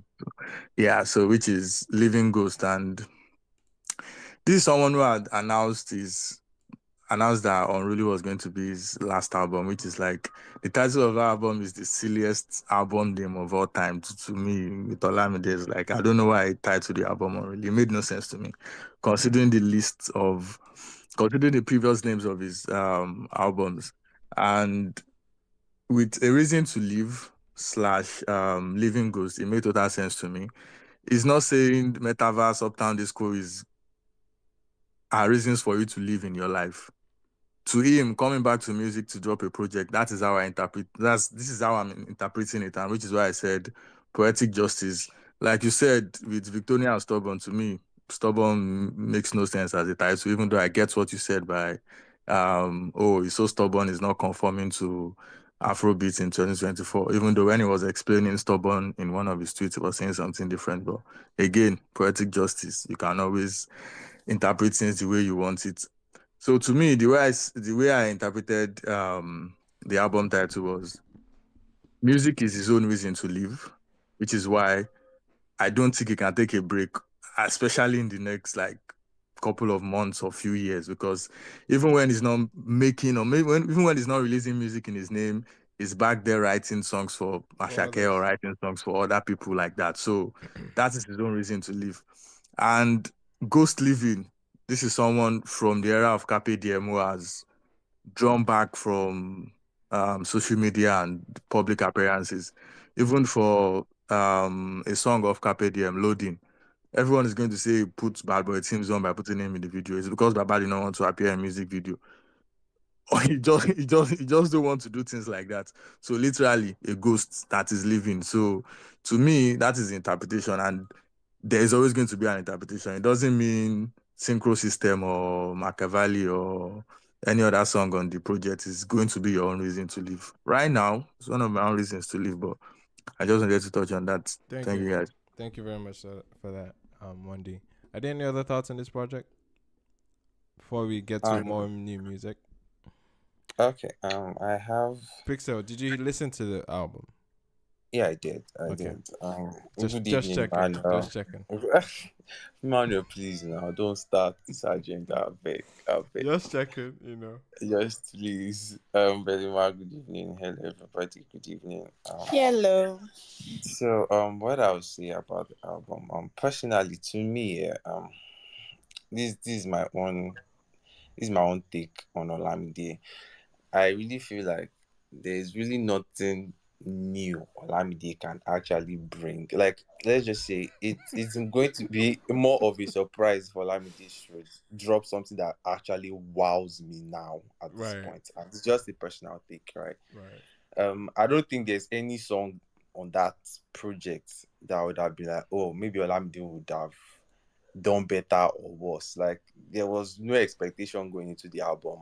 I came out after listening to the album and I was like, well, that's Olamide. So, like, there's really nothing really special, to be honest. I can't really say I have favorite songs. They were good songs. I feel like the Asake and Fire Boy song, I guess that was the one I enjoyed the features more. I don't know if I really enjoyed the instrumentals of most of the songs. Machiavelli for me is like Ginger 2.0.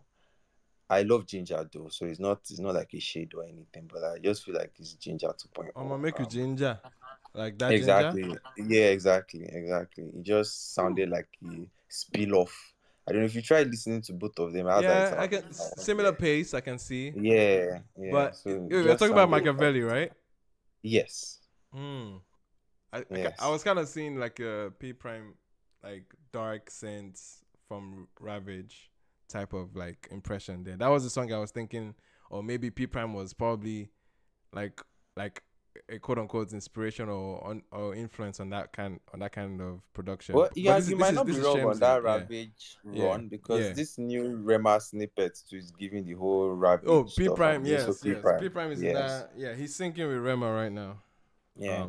So, like I said, nothing. I can't really say the album is extremely good. I can't say it's bad, but it's just let's say it's classic Olamide. I don't really think anything so difficult really about it. So that's all I can really say about the album. All right, fair enough. Any other thoughts or any combative points before we get to other new music? We had new Burna as well, that we're gonna get to. Even though we opened tonight with Burna, we're gonna touch on the new song Higher. But any other thoughts? I don't know if Ikepo or Ikepo, sorry. Yes. I was gonna address is it Lumsey? Yeah. Yes. Like saying that people listen to the album or not album, EP because of Goodwill. Olamide being at Goodwill. Like he's at Goodwill his whole career. So why didn't that help him for Unruly or anything else? Like, I think it's insulting to say that people listen to him because we went to Chiama's wedding. That's not what it is. People listen to him more because Afrobeats has been lacking good music for the longest now. Like, nobody's listening to him because they're like, Olamide. No. He's always had a niche audience. Like, literally, like, yeah, he's mainstream, but he's had his niche audience. People listen to whatever, like, trends on the radio and stuff. But his albums, like, nobody actually, like, listens to, like, his whole body of work, except, like, his core fans.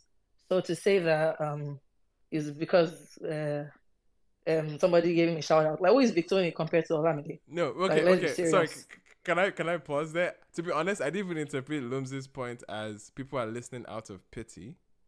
That's why he What have you said. He people said he didn't said want to on say this pity. bit? That's why he said. He said he didn't want to say pity, but he was saying pity. He Lumsy, was would you insinuating say pity. that's a fair interpretation of your point? Lumsy, I'm giving you. Is Lumsy here? By the way, I don't know if he is. He Anyways, is. Is and he then here? the Okay, he's whole not. Okay, yeah. the whole if Finish your nobody point. talks about you, you wouldn't, yeah, if nobody talks about you or whatever I said. Now I'm sorry, like not to be insulting, but that makes no sense, literally, because there's nothing to say. Like, what are they gonna say about him? I don't know, man. Is it that he's a deadbeat father, which he has that one going on for him, fine. But compared to Wizkid or Davido, he doesn't even put himself out there. If he wanted to do goodwill, or if he was waiting for clout, he would have not released UI Scooty after he did Carpe Diem, because there was no clout around him. Like, the success of his projects would stop him from doing other projects. Right. So that makes no sense. And then somebody saying, "Where's his Grammy?" Who cares about your Grammy? He's African. He's not American. Like, who cares about your Grammy? Like, let's be serious here. But anyways, I like the EP except the last song, because I don't like Fuse's voice. So that's it. Wait, that was so... Wait, who's this person No, speaking? wait. Yeah. Matter who's speaking? I can't even find the person I can't even speaking in find my who is space. speaking. My kid Kepo, is acting is weird. it Kepo? But that was Thank you so much for thank that you so much. But enlightening that moment. was Nah, hilarious. she spoke like Before we move forward, we Wait. have Vincent and then Taj, because the both of them wanted to speak on the album this and topic. they haven't gotten a chance to speak. All right, let's do that. So Vincent, go ahead. All right, hi everyone. Good morning, everyone. Hello, Vincent. I think it was a good I'm like on for these Akida days. momentum, Sha. I think for these days, what Olamide does these days, like his last 3 or 4 releases, right? Like, this album was like quintessential new Olamide, what we get. But something I wanted to touch on was I wanted to touch on something he did for like kind of like the marketing. I don't know if you guys saw this thing that he did on YouTube where like he was painting the album cover and he was like drawing and painting, and then he was doing that for 8 songs. So like the video, so like the In the songs go from visualizers? like, yeah, the visualizer, exactly, the visualizer. So the visualizer is like 8 songs, like 8 videos, 8 visualizers, but like he's doing the same thing, and like there's continuity. Like, it takes me back to when 50 had a I didn't see video that. album for Massacre and I stuff didn't like that. see that actually. Yeah. So if you go to YouTube, you It's see on like YouTube now. It's first, on YouTube. Yeah, I'm not listening to the album. I'm Yeah, not it's on listening to the album on YouTube. That's why I didn't see it. Oh yeah, But yeah. So also I wanted to say I probably most likely would not have heard the album by now if not for that video visualizer thing, right? Like, since he did the video visualizer thing, I just put it on the first one, Metaverse, and I let it run. So like, I think like as far as like marketing or marketing as a tool, or that's something you can call a visualizer, like not what like everybody does these days, shoot 2 music videos and call it a visualizer. So I just wanted to say that like for marketing and like for like getting people to listen to the album, that was cool. And if like more people could tap into that, like Olamide did it in a way that would fit him, or like you get like bro, that this goes is with sick. his This is personality. sick. I'm seeing it right now. Yeah, so This like is dope as hell. did it in a right. So like he did it in a way like that goes for him, works for him. So like if more people did that, if more people like drop projects and like did it in them like their own world, I can imagine a Santi, I can imagine like anybody running with like this kind of concept of vision. I just wanted to say big ups to him on that one, Chad. That was cool. That's like the only reason I've listened to the album right now. Like, so that worked for him, man. Yeah, that's what I wanted to say about that. Other than that, yeah, good album. He tried like the song with Fireboy. Yeah, Fireboy came pretty hard. Fireboy came pretty hard on that song too. I will say another rung climbed in the ladder of his reascension. Yeah, so that's it for me, guys. All right, dope stuff. Thank you so much. Yeah, I'm just seeing the visuals right now of the visualizer of so many of the songs, and these are like, this is nice. It's relaxing. There's a fire pit type of scene there where he's just painting the actual cover arts of them, and there are different angles of him painting it and drawing, or not even painting. It's actually drawing them. So yeah, that was dope. That was a dope like I guess visualizer. I don't see people use visualizers that way. So shout out to Bado for that, man. That was dope. Anyway, any other thoughts? Yeah, Taj, what's up? Alpha. We do. I was saying yeah, man. Happy Canada Day. to all of us. But yeah, I was saying I was losing his yarning about Badu. Yeah. Anyways, I'd like to say the lady that spoke, you sound so eloquent and you sound great and amazing. I think you please come back to the space more times to drag people like Lumsey because they don't know what the fuck you're talking about. like bro, what? Like it's very rare that you hear things like that. But yeah, yeah, man. I'm going to speak on something that she said in terms of niche, right? Yeah. I think people forget that when no matter how mainstream an artist can be, you can also have a niche to that. You have a fan base, you have an audience, you have a target. Yes, I might be able to carry some songs and sell them to the mass market, but there's certain the identifiers of me that made me create an actual fan base, right? And I fit into that box when it comes to Badu. It's hard for me to not like Badu because I'm a fan of something specific about him, right? Mainly his delivery, his choice of lamba, and even of more recent, he has been very, very creative with the melodies.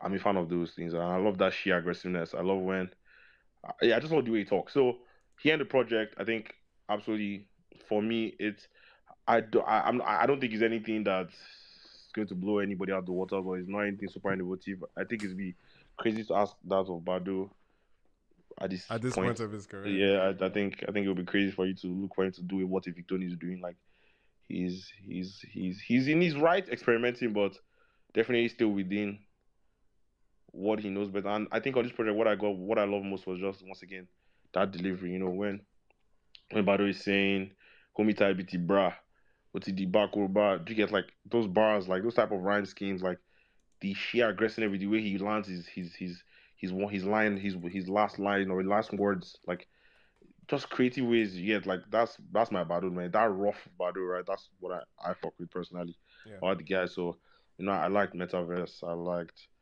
Synchro System. I love Machiavelli. And it's interesting because I think he said that's his own favorite record. I really like Machiavelli. I like the bounce. I love Hello Abibi.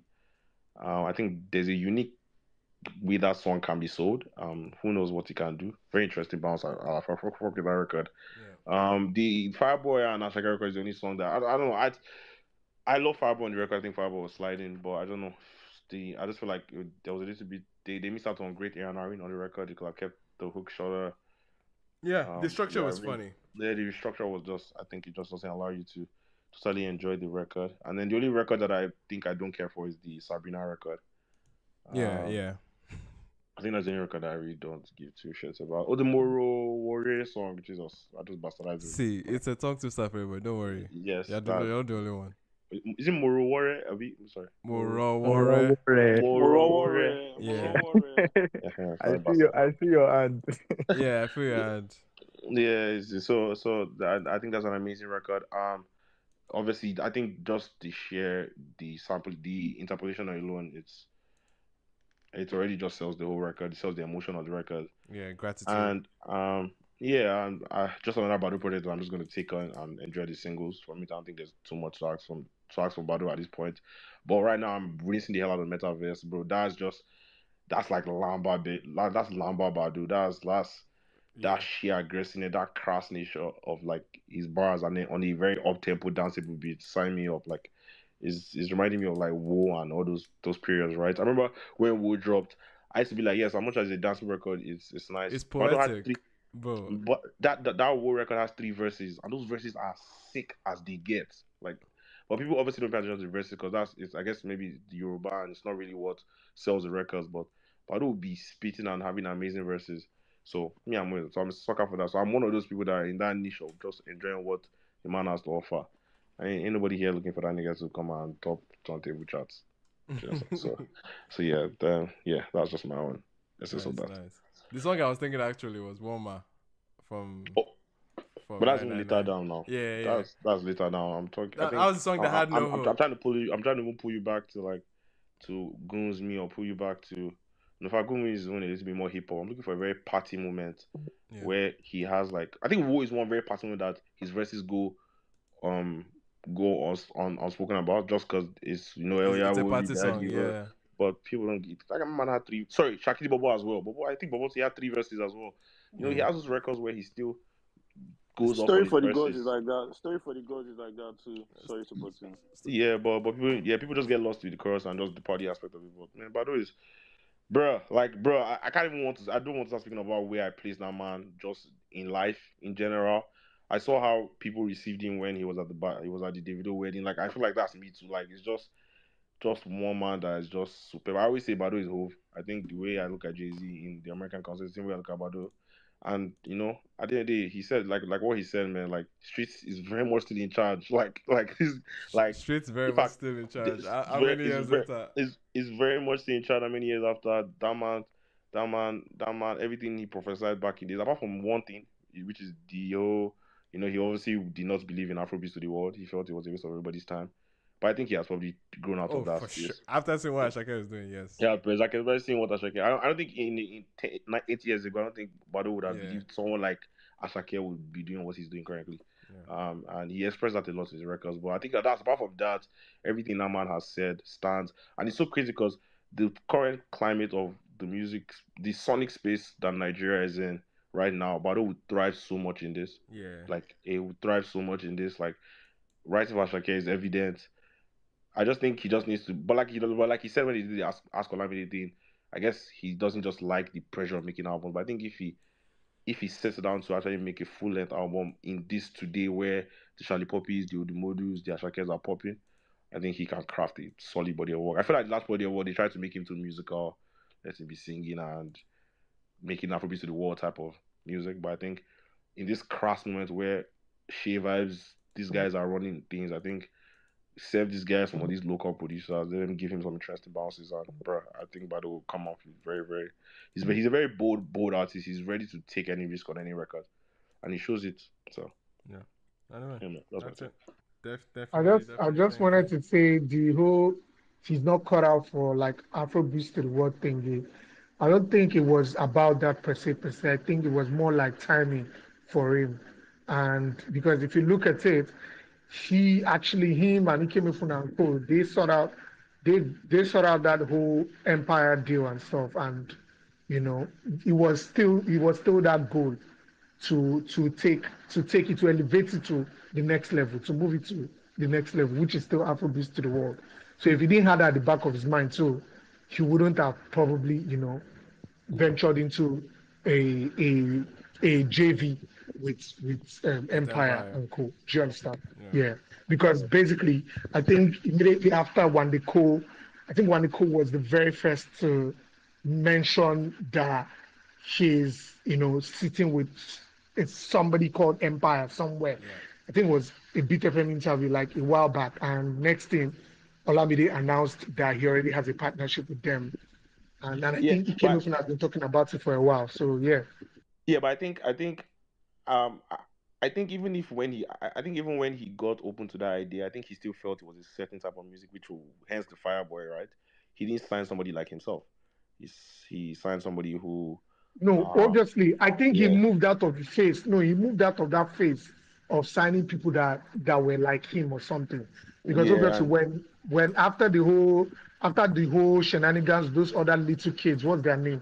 Those yellow boys, light and what have you, or whatever. I can't remember their names. I think he just I can't remember those names, but there were a bunch of guys that were all still, around the whole YBNL like thing. Yeah. Macaroni. I can't remember. I can't remember that name. I can't know the bunch of them. Victor, No. Those ones are OG signings now. You're talking Picasso rap. You're talking Picasso rap. Exactly. One Dino thing that they talk. Those boys. Now those boys will say they be they do all those that year. So all those boys that year. So I think he just felt like, nah, I'm moving away from this phase, and I want to streamline my stuff to this kind of phase, and that's why he took the turn with Fireboy. Obviously, he already had somebody like Fireboy, which is like an Adekunle, a singer, a songwriter, somebody who makes that kind of thing, and So to me, I didn't see Fireboy signing as a shocker as well because there was an Adekunle Gold as well. So if you could bet on an Adekunle Gold, then why not a Fireboy? That was To me, one. sorry to just like come in. Fireboy was just like heads and above those guys in terms of talent, regardless of the genre of music you're making. Because Not Adekunle Gold though. No, Adekunle Gold already left the label by then. Okay, you're talking already about left the the small label. boys, Abi. Yeah, the one they made the Mafia album with. Exactly. In the Mafia album, like Fireboy was like pristine. It was very clear. So it's not about Obviously, the kid was a songwriter. Everything had everything going yeah, for so him. that was my it was already like well grounded in what he wanted to do, and then you could see the level headedness. Like he was older than them, and he had very good composure as compared to the other guys, which is quite but it's so reflective funny now. now because now those guys are the ones that are running the music space. Like those type of characters, those type of artists are now the ones running. And people like Yeah, that's why I say it's more about ability within them back then, not about I just want to choose someone that is singing pop, not someone that is doing what's it called, maybe street pop. Yeah, it was because those guys, because if the talent was like so good back then, even if YBN did not pick them up to sign them, something should have come out of those four of them. not really though, but the market didn't seem to be receptive. Do you know there was like that Fireboy period was the very urban Fireboy, Joe Boy R&B, period. Fireboy, Yeah, I get what yeah. you So mean. the market wasn't really primed for that kind of music the way it is right now.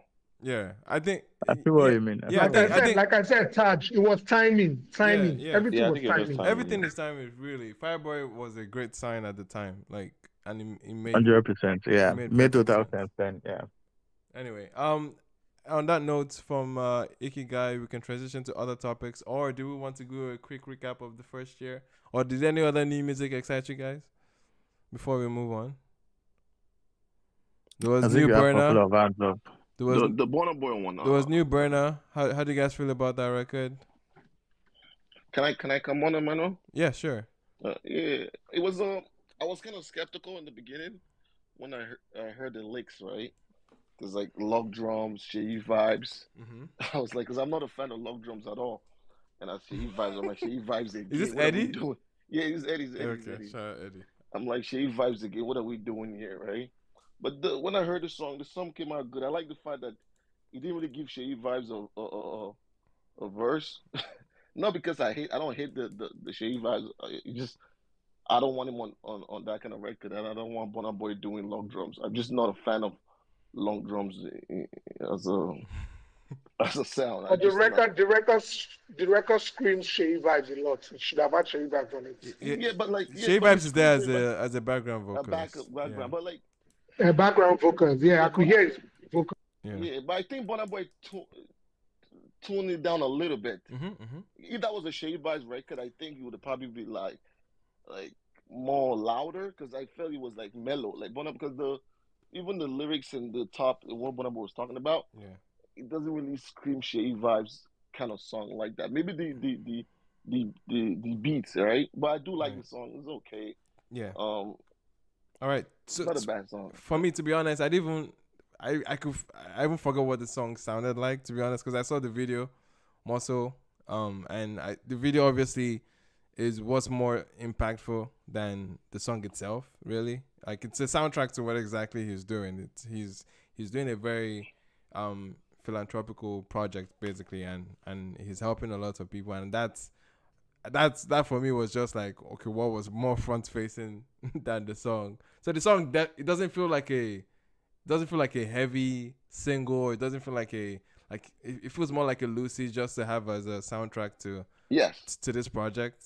So it's a very low pressure release that it feels like, but regardless, I think it's an okay song. But the reception is quiet. I'm kind of surprised that a lot of people are listening to the songs, but to the song, the streams. I'm like, oh wow, I didn't know. Yeah, he's breaking some records with the streams, which is like, I didn't see that coming. I was blown away by that, because it felt, of all songs, really.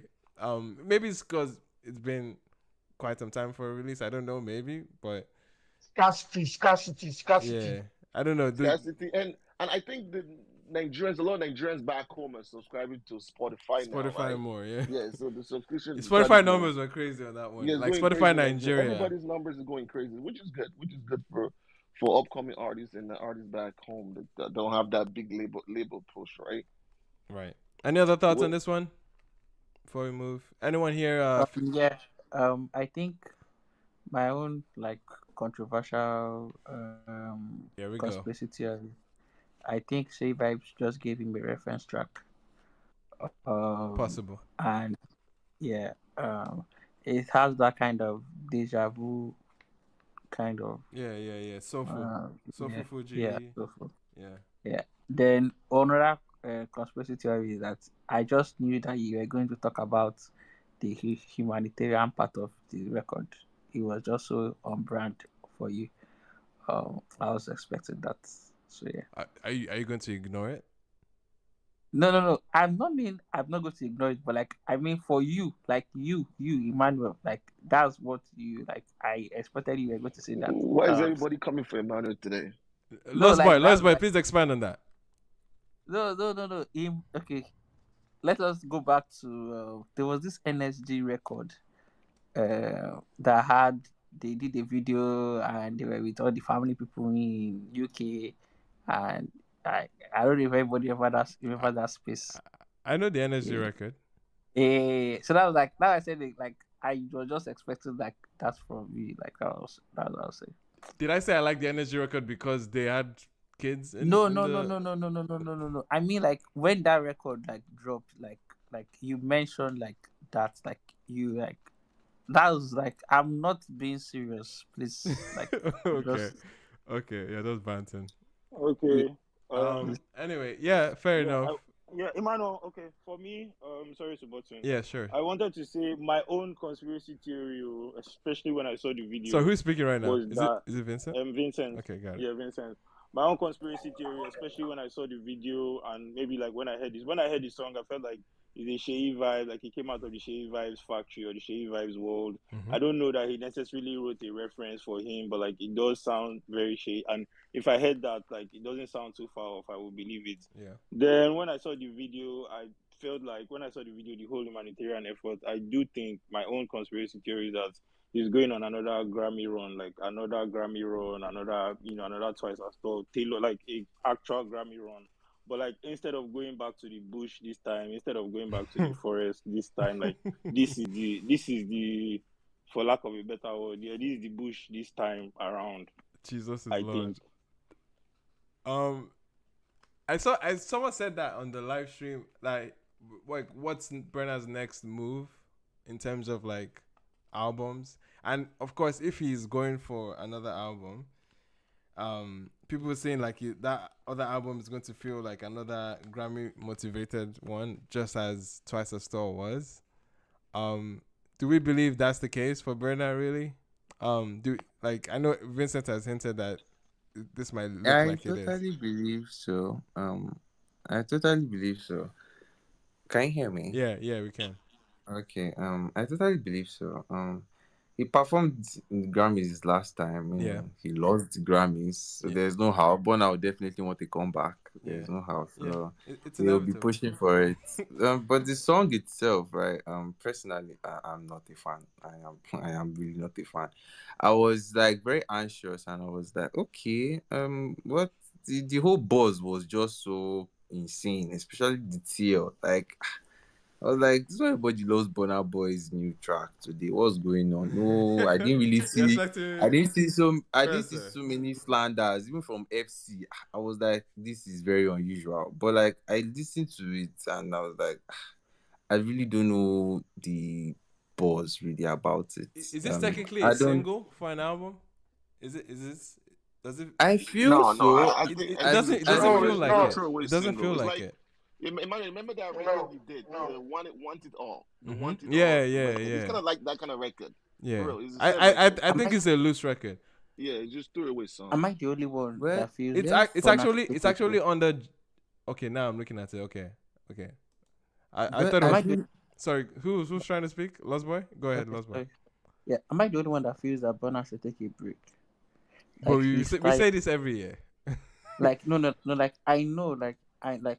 So the thing about Burna was like musically, like I'm not like one of the Burna stans. Like I will always be up for Burna slander, but like musically, like there is very few people like from Nigerian space that touches him, right?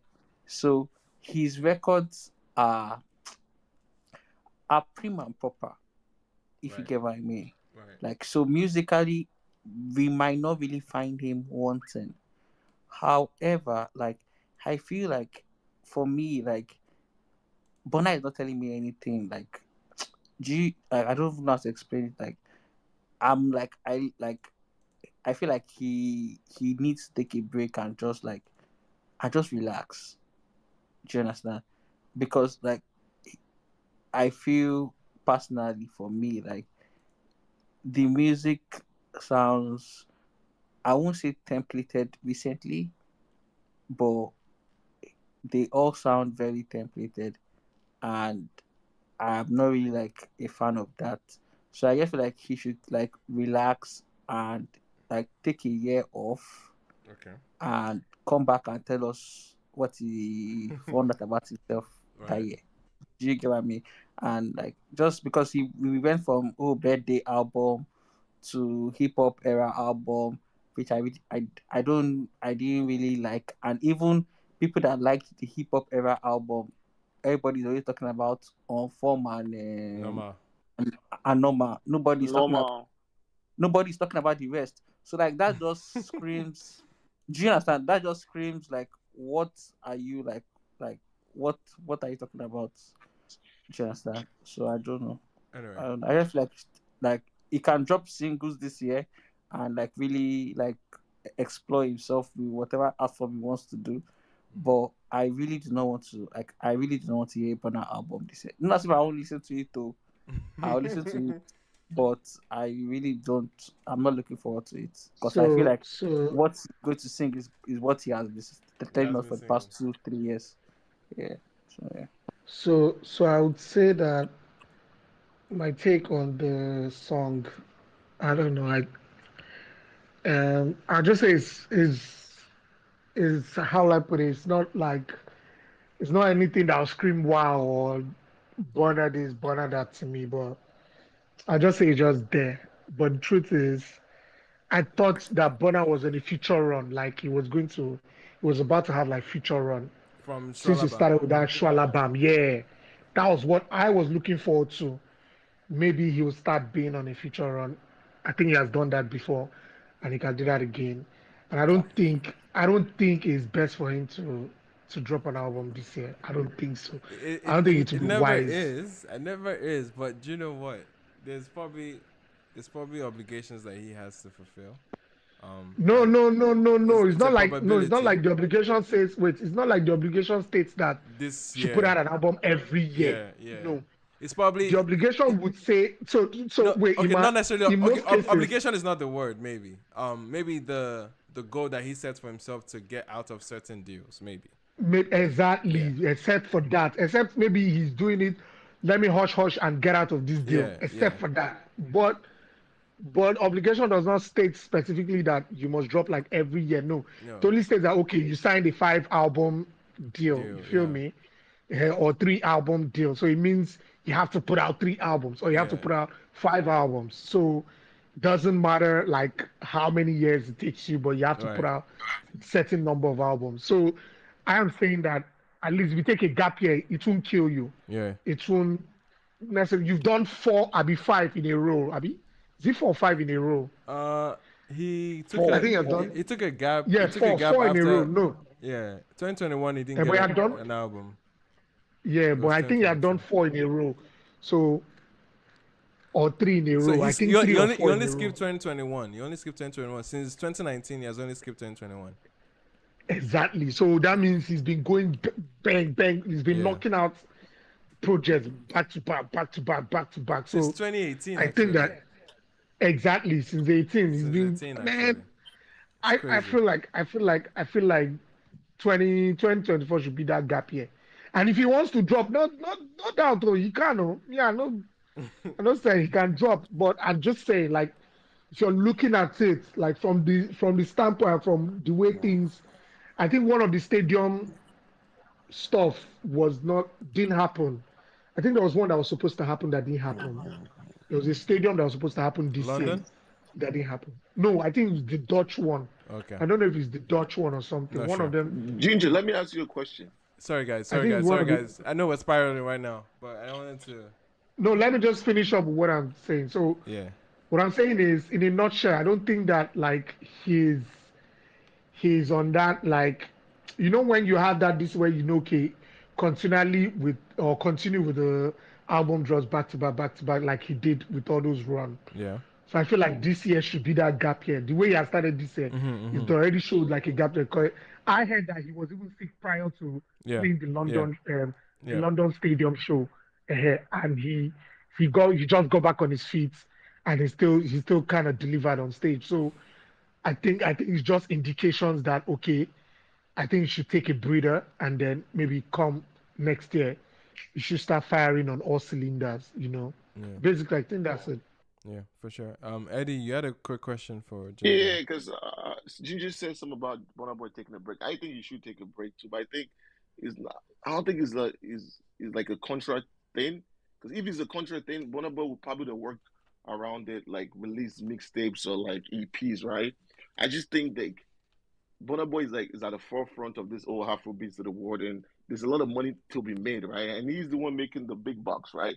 So for him, the way I think he sees that, okay, I'm hot right now, people love it. Let me just keep putting out the music and just make the most money I can make from this. Because my question to Ginger and you, Emmanuel, right? Let's say Burna Boy take a 2 or 3 year break. What do you think happened to the movement? What do you think will happen to the momentum? Movement? Yes, for everybody. Just for everybody in general. Yes. Once the Burna Boy takes like a 3 year break, just no features, just maybe on a break. Perhaps there might be a vacuum for someone else. Perhaps within those years, in order to like fill the role. Let me break it to you, Eddie. Perhaps that's a perhaps. If it takes a year break, he's definitely not going to do a 3 year breather. That one is for sure. And he's so far established right now that it's like exactly he can afford a few years. No, but I'm not saying no. He can afford it, no doubt. Yeah, he can afford it. Deep enough to afford 3 year gap, but I'm saying that he would not afford to do 3 year gap as it stands now. The way the waves is going, so he can do 1 year breather for real, for sure, but not 3 years. Definitely, what I'm going to guarantee you, Eddie, is that if you say 3 years, I can bet you that somebody will spring up and take up and go to that level where you think nobody else is. Because if you go back in time, you would see that for every year that you feel like, oh, somebody else who's supposed to be big is not popping, somebody pops off and takes off.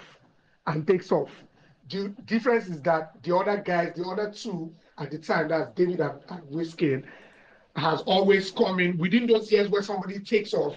They will always come in again and just spring up and say, we're here, we're not gone. We're here, we're not gone. We're here. Like the consistency is still there. That's still showing that we're not gone, even though they didn't put that project. And the difference between them and him is that they weren't putting that project. They were doing singles run like for the longest time.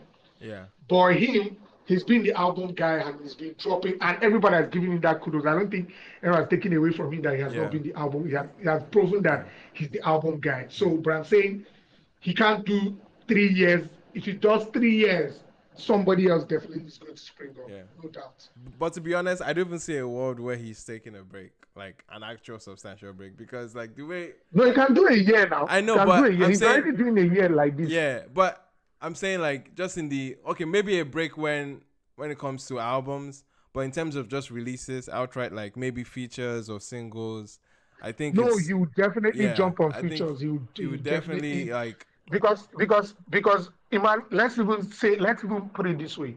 What people don't know is that Burna has been in the studio with a lot of people as a last year.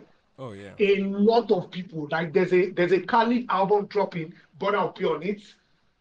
What's it called? DJ Khalid. I'm not even talking about Khalid the Ira. Yeah, it's on Mustard album. I know. Yes, I'm even saying that DJ Khalid is going to be on DJ Khaled's own.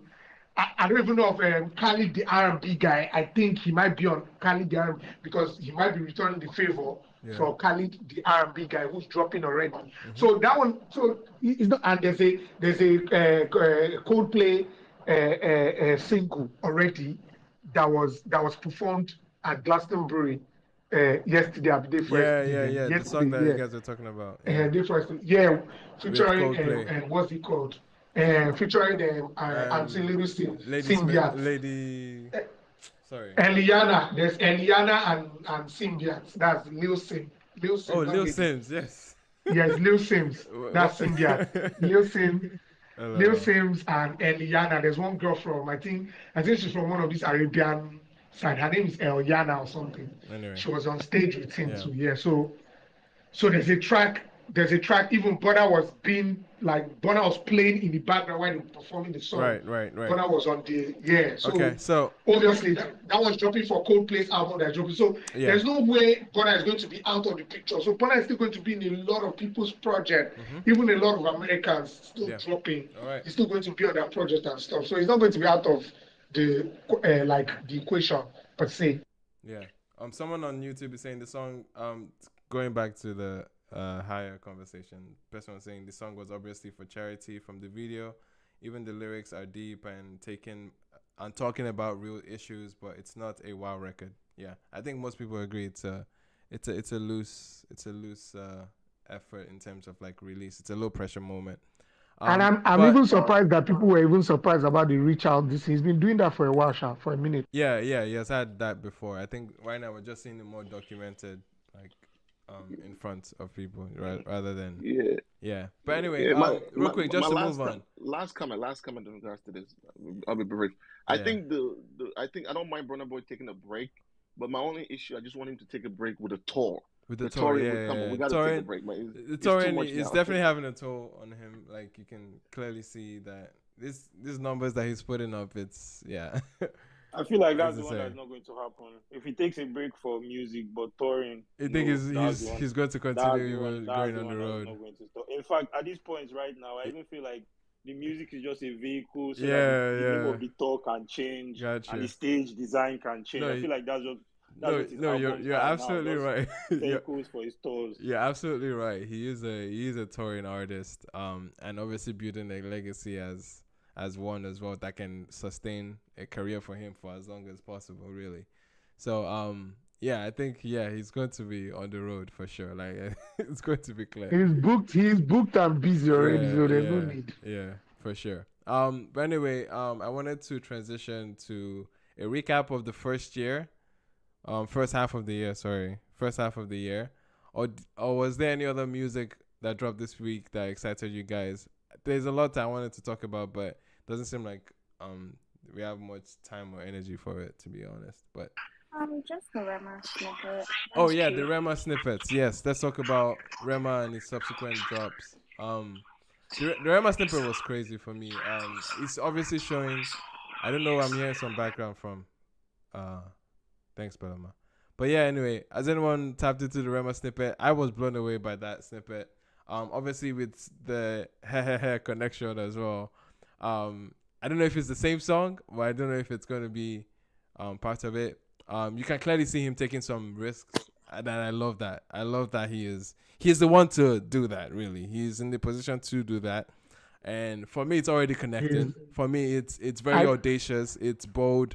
The sync of his innovative mind connected to P Prime, and I know we talk about London, of course, but I think P Prime specifically, being part of the brains of the Ravage EP, has really connected him into his dark synth era, and I absolutely love that.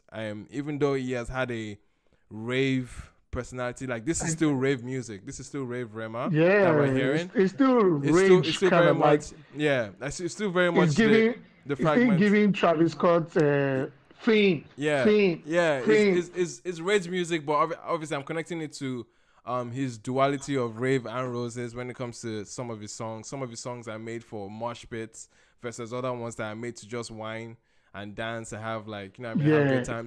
So he's been playing with that, but right now he's leaning heavy towards the rave side of things with this snippet and with this records. and I'm buying it. I'm definitely sold on this I evolution think I of think his that craft so I far. think that I think that for his generation, I think that Yeah, he's the most audacious of them all. He's the one who's not afraid not to try new things. I think yeah, he has been the one to have tried a lot of things. He has been the one to have, messed with all kinds of beats, all kinds of sound yeah, that a lot of people would not touch on a norm. A lot of yeah, people have just stayed on their easy lane, their cozy lane, and just coasting through. yeah. But he has been the one, very dynamic dude. But the only thing that I kind of like, because I love him a lot, and the only thing that my problem is this smoking thing. Wait till they happen I with this beg, thing. we've had this conversation. That thing we've had all this day vex conversation. me. They piss me off. We've had this I'm conversation. not I'm Yeah, not huge on it. yeah, yeah, It's not working for me. yeah, But every other thing, I love it. I love it. I can't wait for what he's about to drop. I can't yeah, wait. yeah. I can't wait. Yeah. Okay, looks like Okay. pick someone to say something quickly for him. Yeah.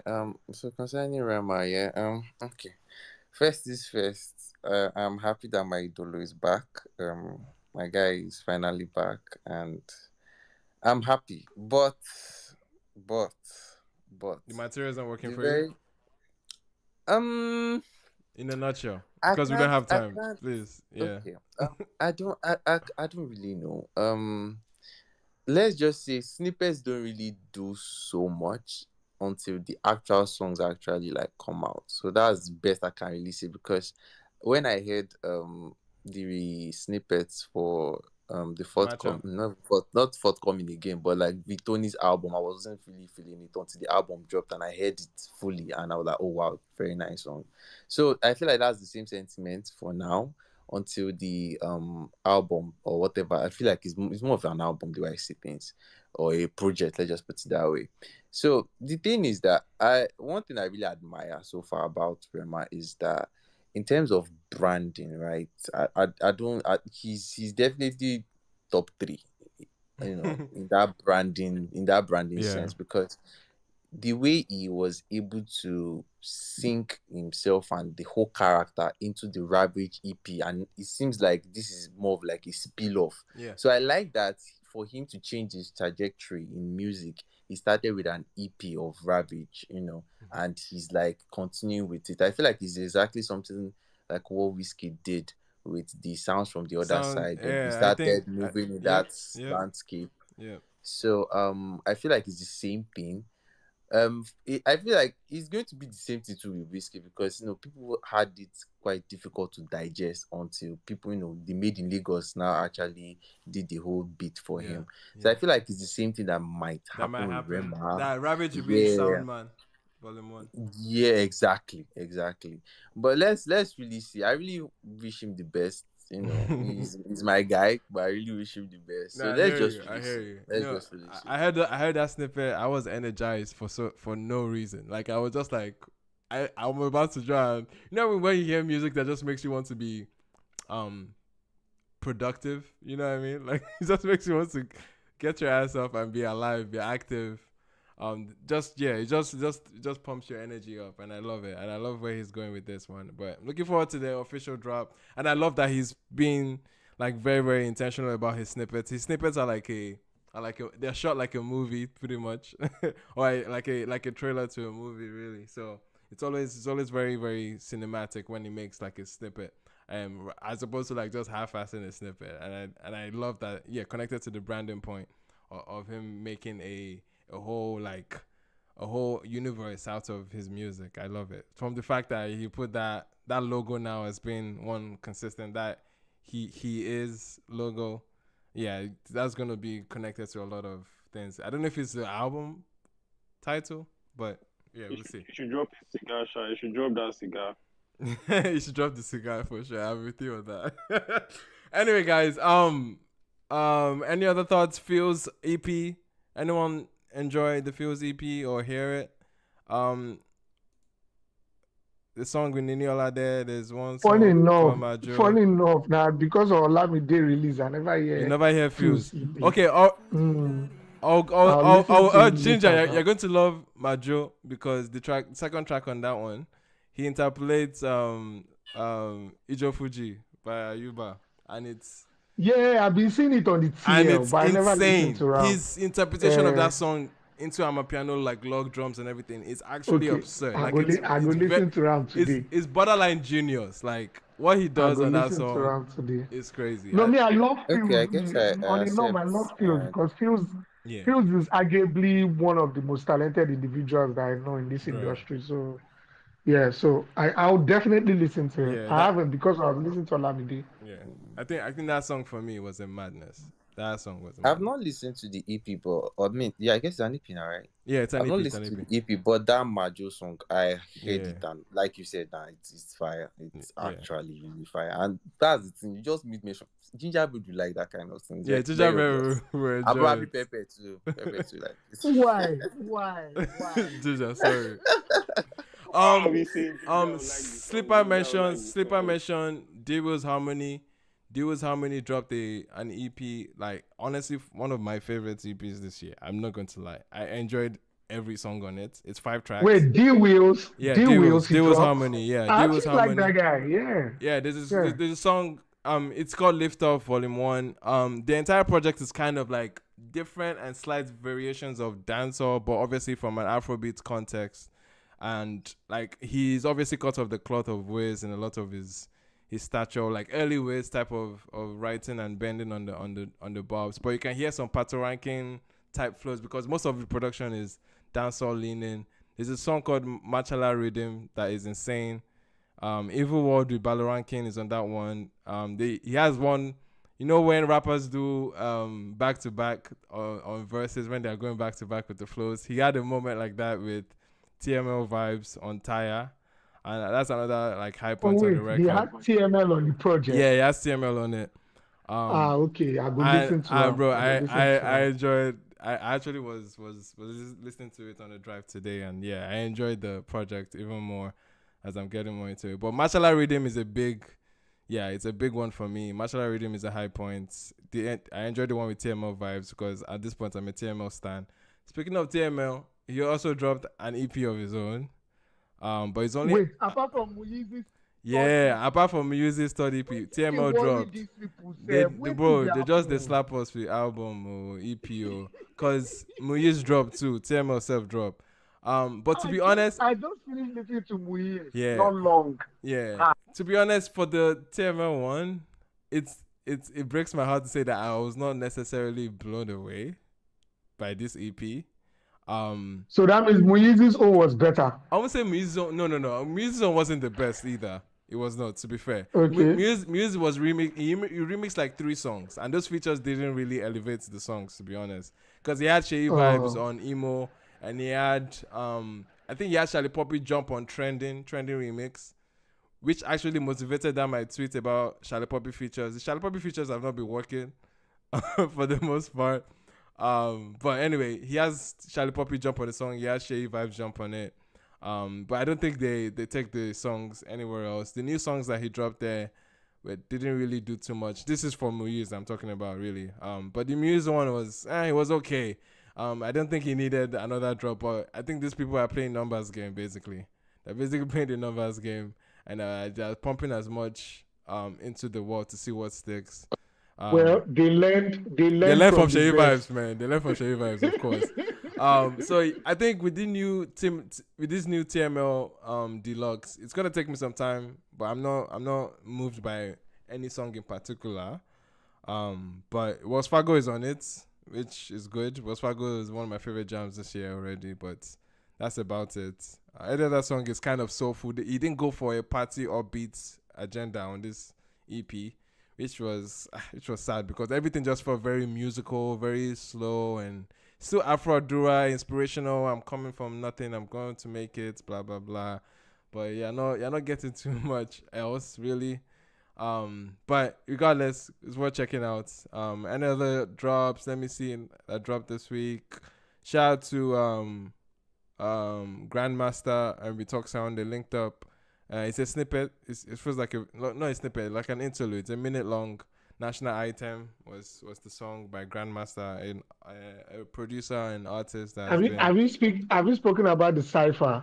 Yes, the no, we've NSC. not spoken about the cipher, but I covered it on last live stream. I've uploaded it on YouTube as well. But yeah, like it was an interesting cipher. Interesting cipher. I think Ladipo represented. Was good. Ladipo showed up. He had his agenda. Everybody came with their agenda. Why is Calligraph Calligraph Jones, and Kini was the Sakode? Why are they beefing us in Afrobeats? So Sakode, they have different beefs. I like what Sakode had to say. Yeah, I like Sakode's beef. Sakode's about agenda about the state of music. Yes, Sakode's agenda. I love it. Yeah, I respect Sakode's agenda more than Calligraph. Way more. Calligraph, I don't understand. I'm like, bro, what be your issue? Sakode is speaking to all the bureaucracy in the music business right now. Like making music, and clearing, signing, and the money they're pumping into Afrobeats to the world, basically. And that's his own sentiment. Obviously, he's comparing it as a veteran, comparing it to when it was easier or when there were like lesser pressures at this point. Let's look at it. No, Ginger, we don't need to get deep into it. Trust me, please, we don't need to. Because I understand. I'm on the side of play whichever game you are in. I'm on the side of play whichever game you are in. So all you need to do is keep up with what is happening. Exactly. That's the side I'm on. That's the time I'm on. So I understand his own sentiment. You thought it was that time he was getting free verses and free features. Yeah. Make the rest of it. Anyway, but yeah, that was Sakode's own agenda. Calligraph Jones, he just feels like, oh, the music is repetitive. No one is saying anything. No one's doing anything more. That he needs that they need the East, or they need him essentially to pick things up. The conversation. What has he done? The conversation might be leaning towards hip hop. It might be like even Afropop or Afrobeats in general that I was taking jabs at, but I don't know, man. He was just making a lot of even Ladipo mentioned Afrobeats or something. Yeah. Ladipo's own was the Whiskey discussion basically. It was the Whiskey conversation about like hip hop was dead. Yeah, I know that one. Hip hop was dead. Yeah. But anyway, it's an interesting cipher. I enjoyed the guy from SA, Madlera Dayboy. Yeah. I like how he switched from what's it called, from their language to English and code. Like he blended. I loved it. Yeah, I just loved his delivery more so than anything. His bars were pretty surface level, but I'm not taking that away from him. That was shot in Lagos train though. Yeah, apparently there was a train. Like I don't know. No, now the new train. The new train. Yeah, the new train from Lagos Island to Igomu. That's Marina to Igomu. That's Marina. Yeah, the train looked clean. It looked sick. It looked Anyway. Yeah, it's the new one. It's from Marina. That side. Anyway, guys, do we have time to discuss the first half of the year, or we are going to skip it to next week? Because I want to do proper brackets. I had proper brackets set up for us to like say shortlist 16 songs that probably stood out from the first year for each of us or anyone really. So I don't think we might have enough time for that. So for the sake of that, I might skip that. 16 is long though.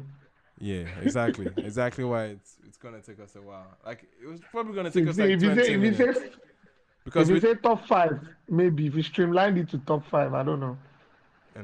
Anyway. 16 is long. No, I wanted to do a bracket. That's why it's 16.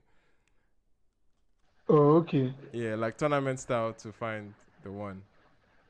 Oh, to find the one. Okay. Yeah. Anyway, but I don't know if anybody has like I have songs too, but if anybody has, sure. Yeah, but I don't even know if we have enough time. But are we here? Okay, I think we're not yet. I feel like we have a few minutes, but I don't know how many people will be able to give songs to it. Yeah. How many are we on the space right now? There are about 6 of us. Wait. 6? 1, 2, 3, 4, 5, 6. Yeah. I don't know that 6 is fair enough. Anyway, we can skip it to another time. I'm a bit exhausted, to be honest. Yeah, we can skip it. It's actually a holiday. We should have even having a space today normally, but of course, I don't like the whole Canadian yes, calendar. Happy Canada Day. Thank you very much. Yeah, the whole Canadian calendar does not align with everybody, so nobody's heard that one. But anyway, anyway, man. Appreciate you guys. Obviously, we got to talk about a lot of things. Opening up with Burna's. Imagine saying that they beat recross for Canada. Why? They say that they beat what? When they beat recross for Canada and they beat her for Canada. That video is hilarious. Wait, guys, sorry, please. Am I sorry? Thank you for having me. And I'm just coming in briefly. I know you guys must have talked and it's about to end. Sorry, who's speaking? Gidos. Okay. Yeah. Hello. And I think you guys have spoken and it's about to end, but I just joined quickly. Mm-hmm. I wanted to just ask this question. Why is it that West Ham stadium capacity normally is 62,000? But when it comes to Burna, there's 80,000 people inside.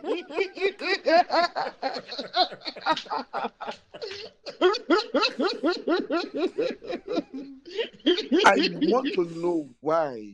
Please, can anybody? Okay, this is unnecessary, but can why is this doing like that? Because I know.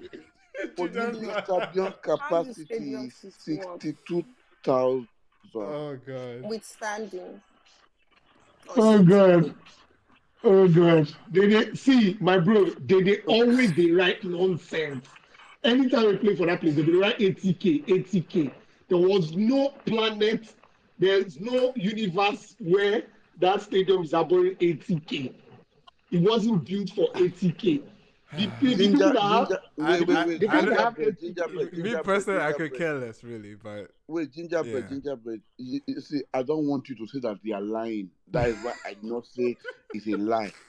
I please because people are outsiders. They will not come and say, "Oh, you ate." No, please. I really just want an explanation as to why the stadium houses 80,000 only when Burna Boy gets in. So the reason why, because I don't like this.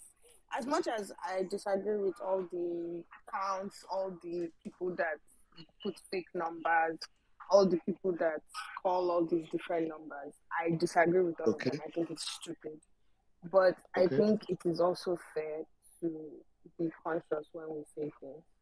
So London Stadium, which is where the concert was, if they're playing a football match, the capacity for that stadium is 60,000. And that is because it is a full football match. 60,000 with people sitting down and everything.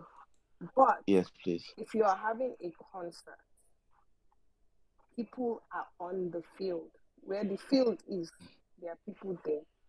And according to London Stadium's their capacity, including the field, is 80,000. You can go to their website. Yeah, that's what it says on the website. If you are doing 360.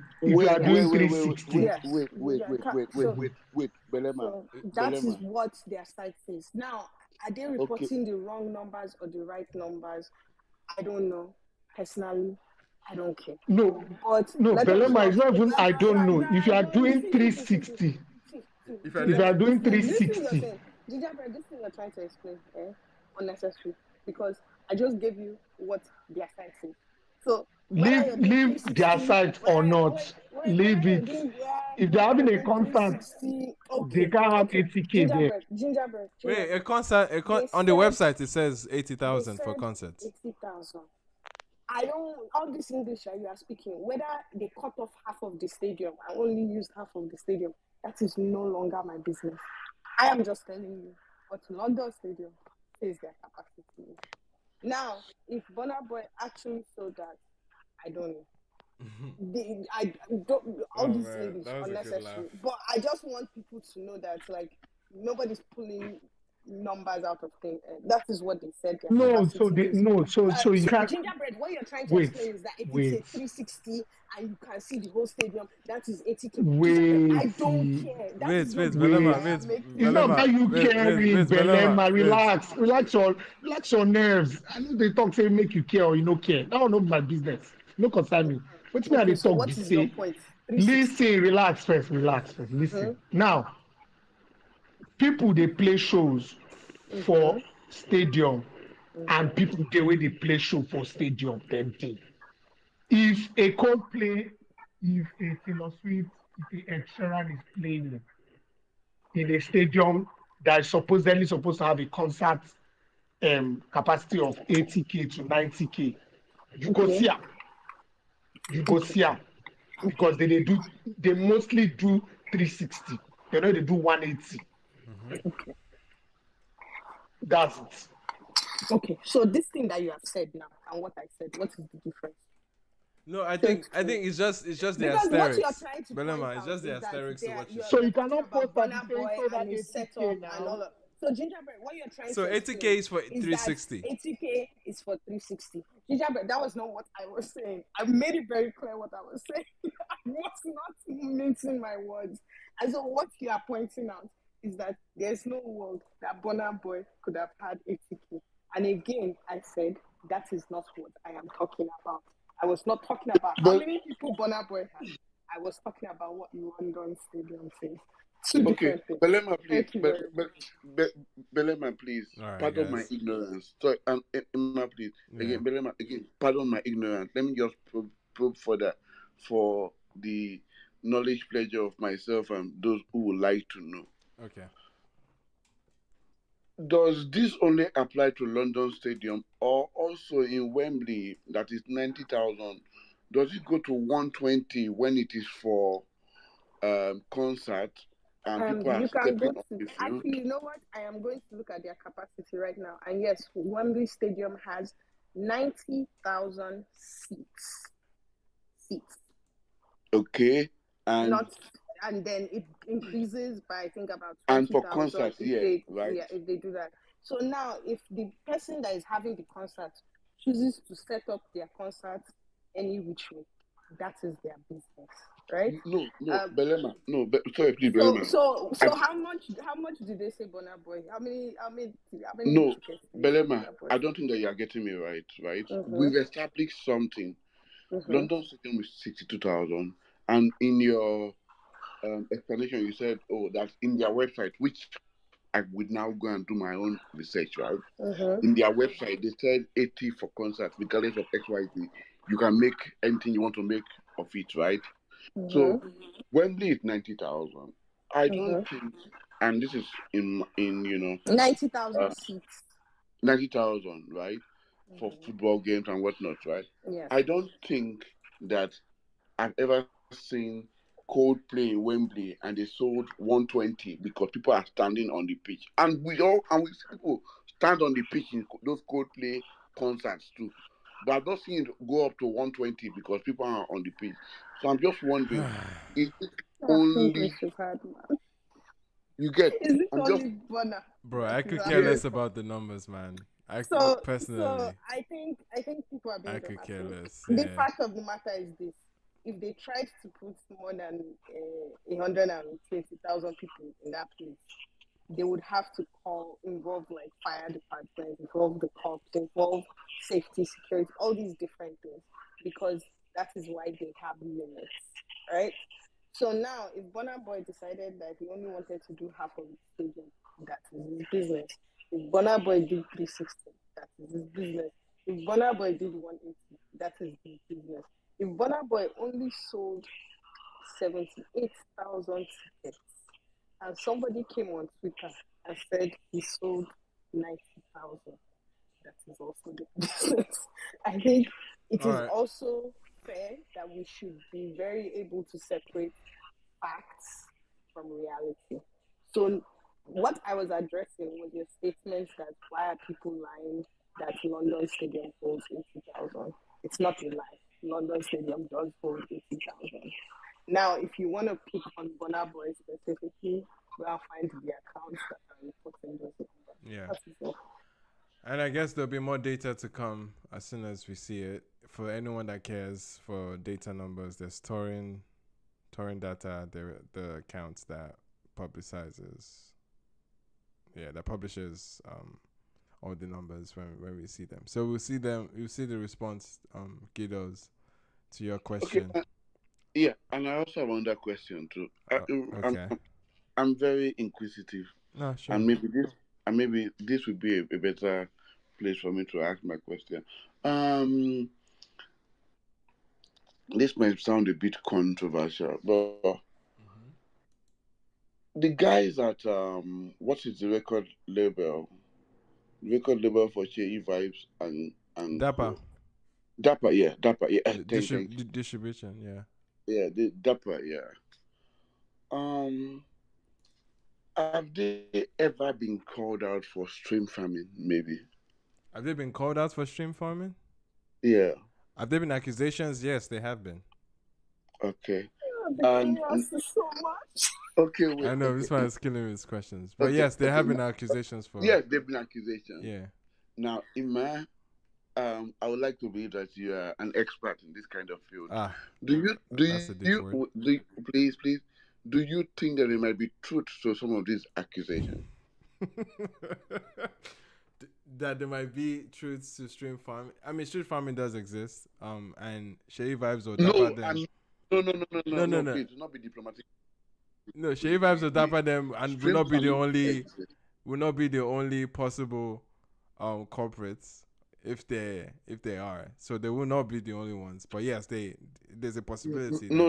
You were political. You did not answer my question. The question I am political. No. The question is this. Yeah. Do you think that there are some truth to the allegations thrown at Dapper for stream farming? There's definitely been anomalies. So yeah, I think it's possible. I'm gonna write it off as it's impossible. It's definitely possible. Okay. I think I will stop my question at this point. But thank you. I appreciate this. Anyway. has killed me today. No, I get his questions. He has his I don't get. To be honest, let me not let people be coming onto the internet and just lying. They'll come and say this person sold XYZ amount. Yeah. At this point, yeah. But like, I just wanted to push back on that because people have been going around saying, how can you say it's 80,000? Their site says 60,000. Their site says both. It says both. It literally says they have all depends 60,000 seats. Anyway, guys, to me, that's the last thing that even comes to mind. I hate that Stans have made conversations about concerts the most mundane thing about somebody showing up early when there's literally probably openers or just a DJ in front and it's still bright outside, and taking a video and saying, nobody's showing up, or look at this person's turnout, so poor, or they'll put sold out, question mark. Bro, I hate, because we see it for everybody's concerts. Everybody's concerts gets the same treatment, and it's so damn bro, the joke has gone.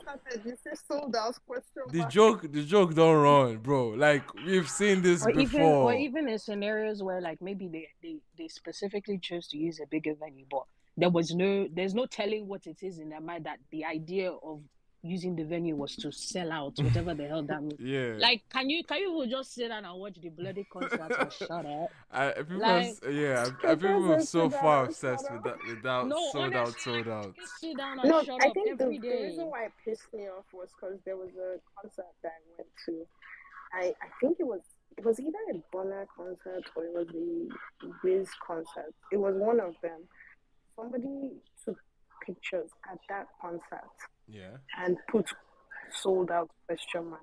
The reason why it pissed me off was because I looked at the time that they took that picture, and that was when I went to go and buy ice cream because DJ was playing and concert had not started. It's always that. People are still pouring in, and Belema and Ima. Sorry, I just remembered I have one final question. Voila.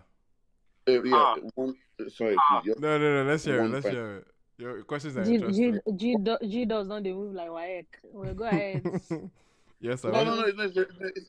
In fact, it's a very simple, loving, happy question, and it touching Simi and Fowles at this point. Okay. Yeah, let's hear it. Their latest effort, Burn Me Your Baby, do you think that they they were doing too much with that song, and the ship has sailed for their collaboration. Do you think that they should have touched a different topic or something, or Oh my possibly god. not even Jesus, you're done the hilarious, man. collaboration? No. Jidos is a troll. I just know it. It's trolling me. Oh my It's god. actually trolling the me, right and I question. can't take Jidos. Bro, why you asking questions? Just say your mind, bro. No. I want to answer Jidos like a typical Nigerian. This question that you have asked, I will answer it with question. What did you think about the chemistry between Faz and Adekunle Gold in their own song? Oh god, that was a funny question, man. Dilemma, please. I am a novice here, and I don't know this thing. So that's why I'm asking. Ginos, you're killing me, man. You're killing me. You're true. That's what you're asking me about. You say it says has the ship sailed. You said has the ship sailed on their chemistry. Somebody would think somebody would think that Emma and Belema are the what's it called? Are the CEO or the board of directors on who get chemistry and who no get chemistry. What's it called? I don't understand. They are professionals now. Okay, but Ginos, you know, you could have just said what you wanted to say, but you're phrasing it as a question. It's so hilarious. I did not say anything. No, just say it. Anything. Listen, it's not a bad take. It's not a bad take to say that. It's not a bad take. Just say it. That's the funny part. Nobody would. The part is that I don't even think anybody is necessarily like pushing back at you. I just say it with your mind. I don't think there's much opposition to your point, bro. Stand 10 toes to your beliefs. You know? Hello. They did that. The Ira and Tems album came out, and I said they had not good on me. They wanted to tear my shirt. But last, I'm okay. Oh, speaking of Simi, she has an album coming. What, this week? They said Chike is dropping an album too. Simi's dropping this week. Yes. July 5th. Yes. Chike is dropping next week. On Friday.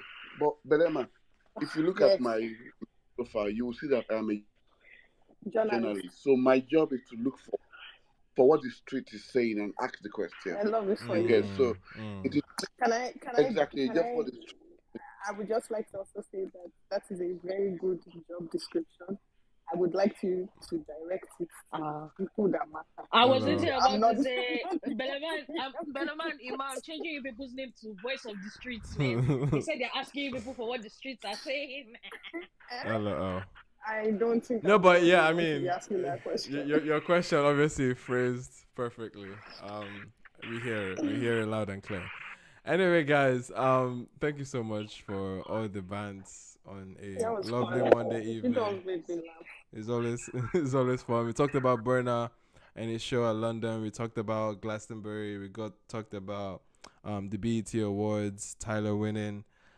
We talked about new music, Olamide's Ikigai, and talked about new Burna as well. And what else? I think that's about it. Hey, Ima, sorry, one last one.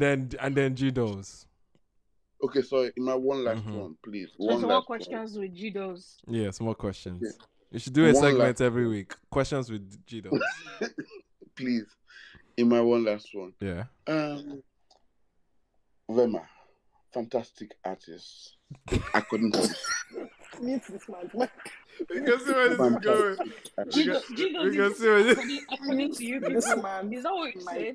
Please. Gidos, come on. Mute this man's mic now. No, Gidos, I'm not doing this. Gidos, let's hear your question. He said Rema, fantastic artist. Oh my god. Mute his mic. Gidos, let's hear the question. No, you didn't hear the second half. He said best artists that be good artists. Fantastic artists. According to you guys. You said according to you guys. Who are the guys? I didn't hear that part, sir. According to you guys. I didn't hear the second half. You said according to you guys. Wait. Sorry, Gino, ask a question. I beg. Wait, please. So Rema, fantastic. EPs and debut album with the deluxe, XYZ, and we know its trajectory. Global superstar, global stardom and domination and whatnot. But the songs which and the snippets we are hearing right now, it's just a question though. Mm-hmm. Are they songs that can basically be in, the running for the Grammys? Like, we are trying to think that you should most likely be winning, the Charlie Poppy record, the record, the Machos record that I is know doing. this man did not just. I know it just did that. Yeah. I'm just asking. So Okay, is Grammy the bar for you? Like you feel like if it's not Grammy worthy, then it's not good. no, no, no, no, no, no, no, no, no. Please, please, please. I'm a journalist. I'm asking questions from the street. So it is not. It They is not use me. journalists as these guys to the slander. Abi. No worry, continue. Yeah, let's hear it from the journalist. It's not me. It's Okay. not me. So So it just what Gidos, people I just want to let you say. know that we know what you are. But I beg, let him get to the point because I know there's a point yeah, there somewhere. is a At the end point. Of of course, this. we know what Of he is. course, He's a yeah, we know journalist. what it is. Yeah. Get to the point. So So yeah. So So yeah, so drop song with so Charlie yeah, Poppy. the Do snippets, yeah. what happened next? so yeah. So Grammy might not be the so exactly right. So Grammy might not be the all and all, Mm-hmm, right? mm-hmm. But when you look at the artist's trajectory, we've he has been accused on the street of making rollouts like Travis Scott and putting out songs that sounds not really like Travis Scott. For you get where I'm coming from, right? So I don't know if that's true. it's no. I'm just saying, is the branding matching the music at Absolutely. this point in time? Yeah.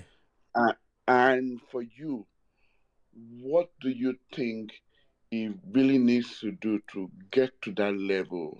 Because Of people fell in Grammys? love with no, no, people fell in love with Traps in the Submarine and American Love and all of Mm-hmm. those but it seems to have gone away from that to do something that is more Afrobeaty and people said he's now being influenced by Charlie Poppy at this point from what we are hearing. So what do you make of that? I make of it that Benin boys to the world. That's what I make of it. Okay. I make of it that Monday morning you guys are talking about him while he's making money.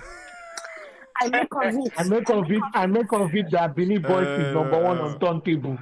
I Beanie make Boys of is it. number one on I turntable. make of it. I make of Number it one that on turntable. you people do not have Lamborghini Euros, so you cannot match and match and match and. Now why? That's what I make of it. Goodos, I don't know. Goodos, I don't know if those Beanie Boys is number one on turntable, mind you. enough responses for Mhm. you. I enter my Lamborghini Euros. No, but I mean, match and. Number one on Emmanuel, turntable. okay. So if we want to get think serious Gideon's to has answer gotten his Guidos, answer. though, if we want to get serious to answer Guidos, the accusation of his music not aligning with his branding couldn't be further from the Like truth. I think that's the last. That's the last. Couldn't be thing further you from need. the truth, really.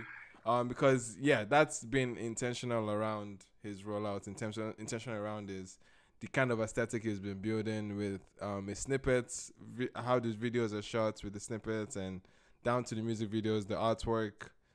even the production choices match the branding. Very, very dark synths, very like gothic and rage type of influences you're hearing on And the stage on the stage Afrobeats. theme too. The theme on the stage. So yeah, the entirely his branding is very much aligned with where he is going sonically and how he's shifting from his usual material. And yeah, I think it's Gidos is not keeping up, and he's a journalist. He's not keeping up. hello. That Anyway, is why man. I'm asking on behalf Anyways, of the street. me, Yeah. It's not my I want opinion. to ask one tiny question to like Gidos. Yeah. Somebody somewhere said something, and it just I don't know. Let me just ask it. The person said, "Wiz headlined the other stage at Glastonbury last year, right? Mm-hmm. And Burna is playing at or played rather at the Pyramid this year. That's second to Caesar. Like before Caesar closed, right? It was Burna before Caesar, and the person said Ways playing at the other stage at Glastonbury is insignificant. How true is that? Please, can anyone answer? Omo, I beg. See, at this point in tonight, like, bro, we just let carry go, please. Let's go to our. Yeah, I actually have an answer for this one. Do My you answer have for an this answer one. for this? Really? Yeah, my answer for this one is I'm not British, so waiting concern me concern British people. Hello. Who be Kwasobu? Exactly. Hello. No, seriously, like on your I'm, Who be Kwasobu? Hello, I am not the audience for this question. This one is insignificant. This one is significant Do I because know it's where Tirana. This one is Glastonbury is? Do I'm I like, know you where guys are Glastonbury jokers. Oh. is? You guys are not serious. Thank you. Hello. Me, I never see either of the stage, so it's not my business. Yeah, I'm It's not too my caught up on the concern. stages of Glastonbury, so I'm not on that one. But yeah, it looks like he was on the main stage this time around, as opposed to where he was in other shows. But regardless, guys, we're going to round up tonight. Hope everyone has a wonderful, wonderful week ahead. And by God's grace, we'll meet you guys same time next week on YouTube. Shout out to everyone on YouTube as well. Appreciate you guys for tuning in from there. And Emmanuel, maybe next time we start with our bracket.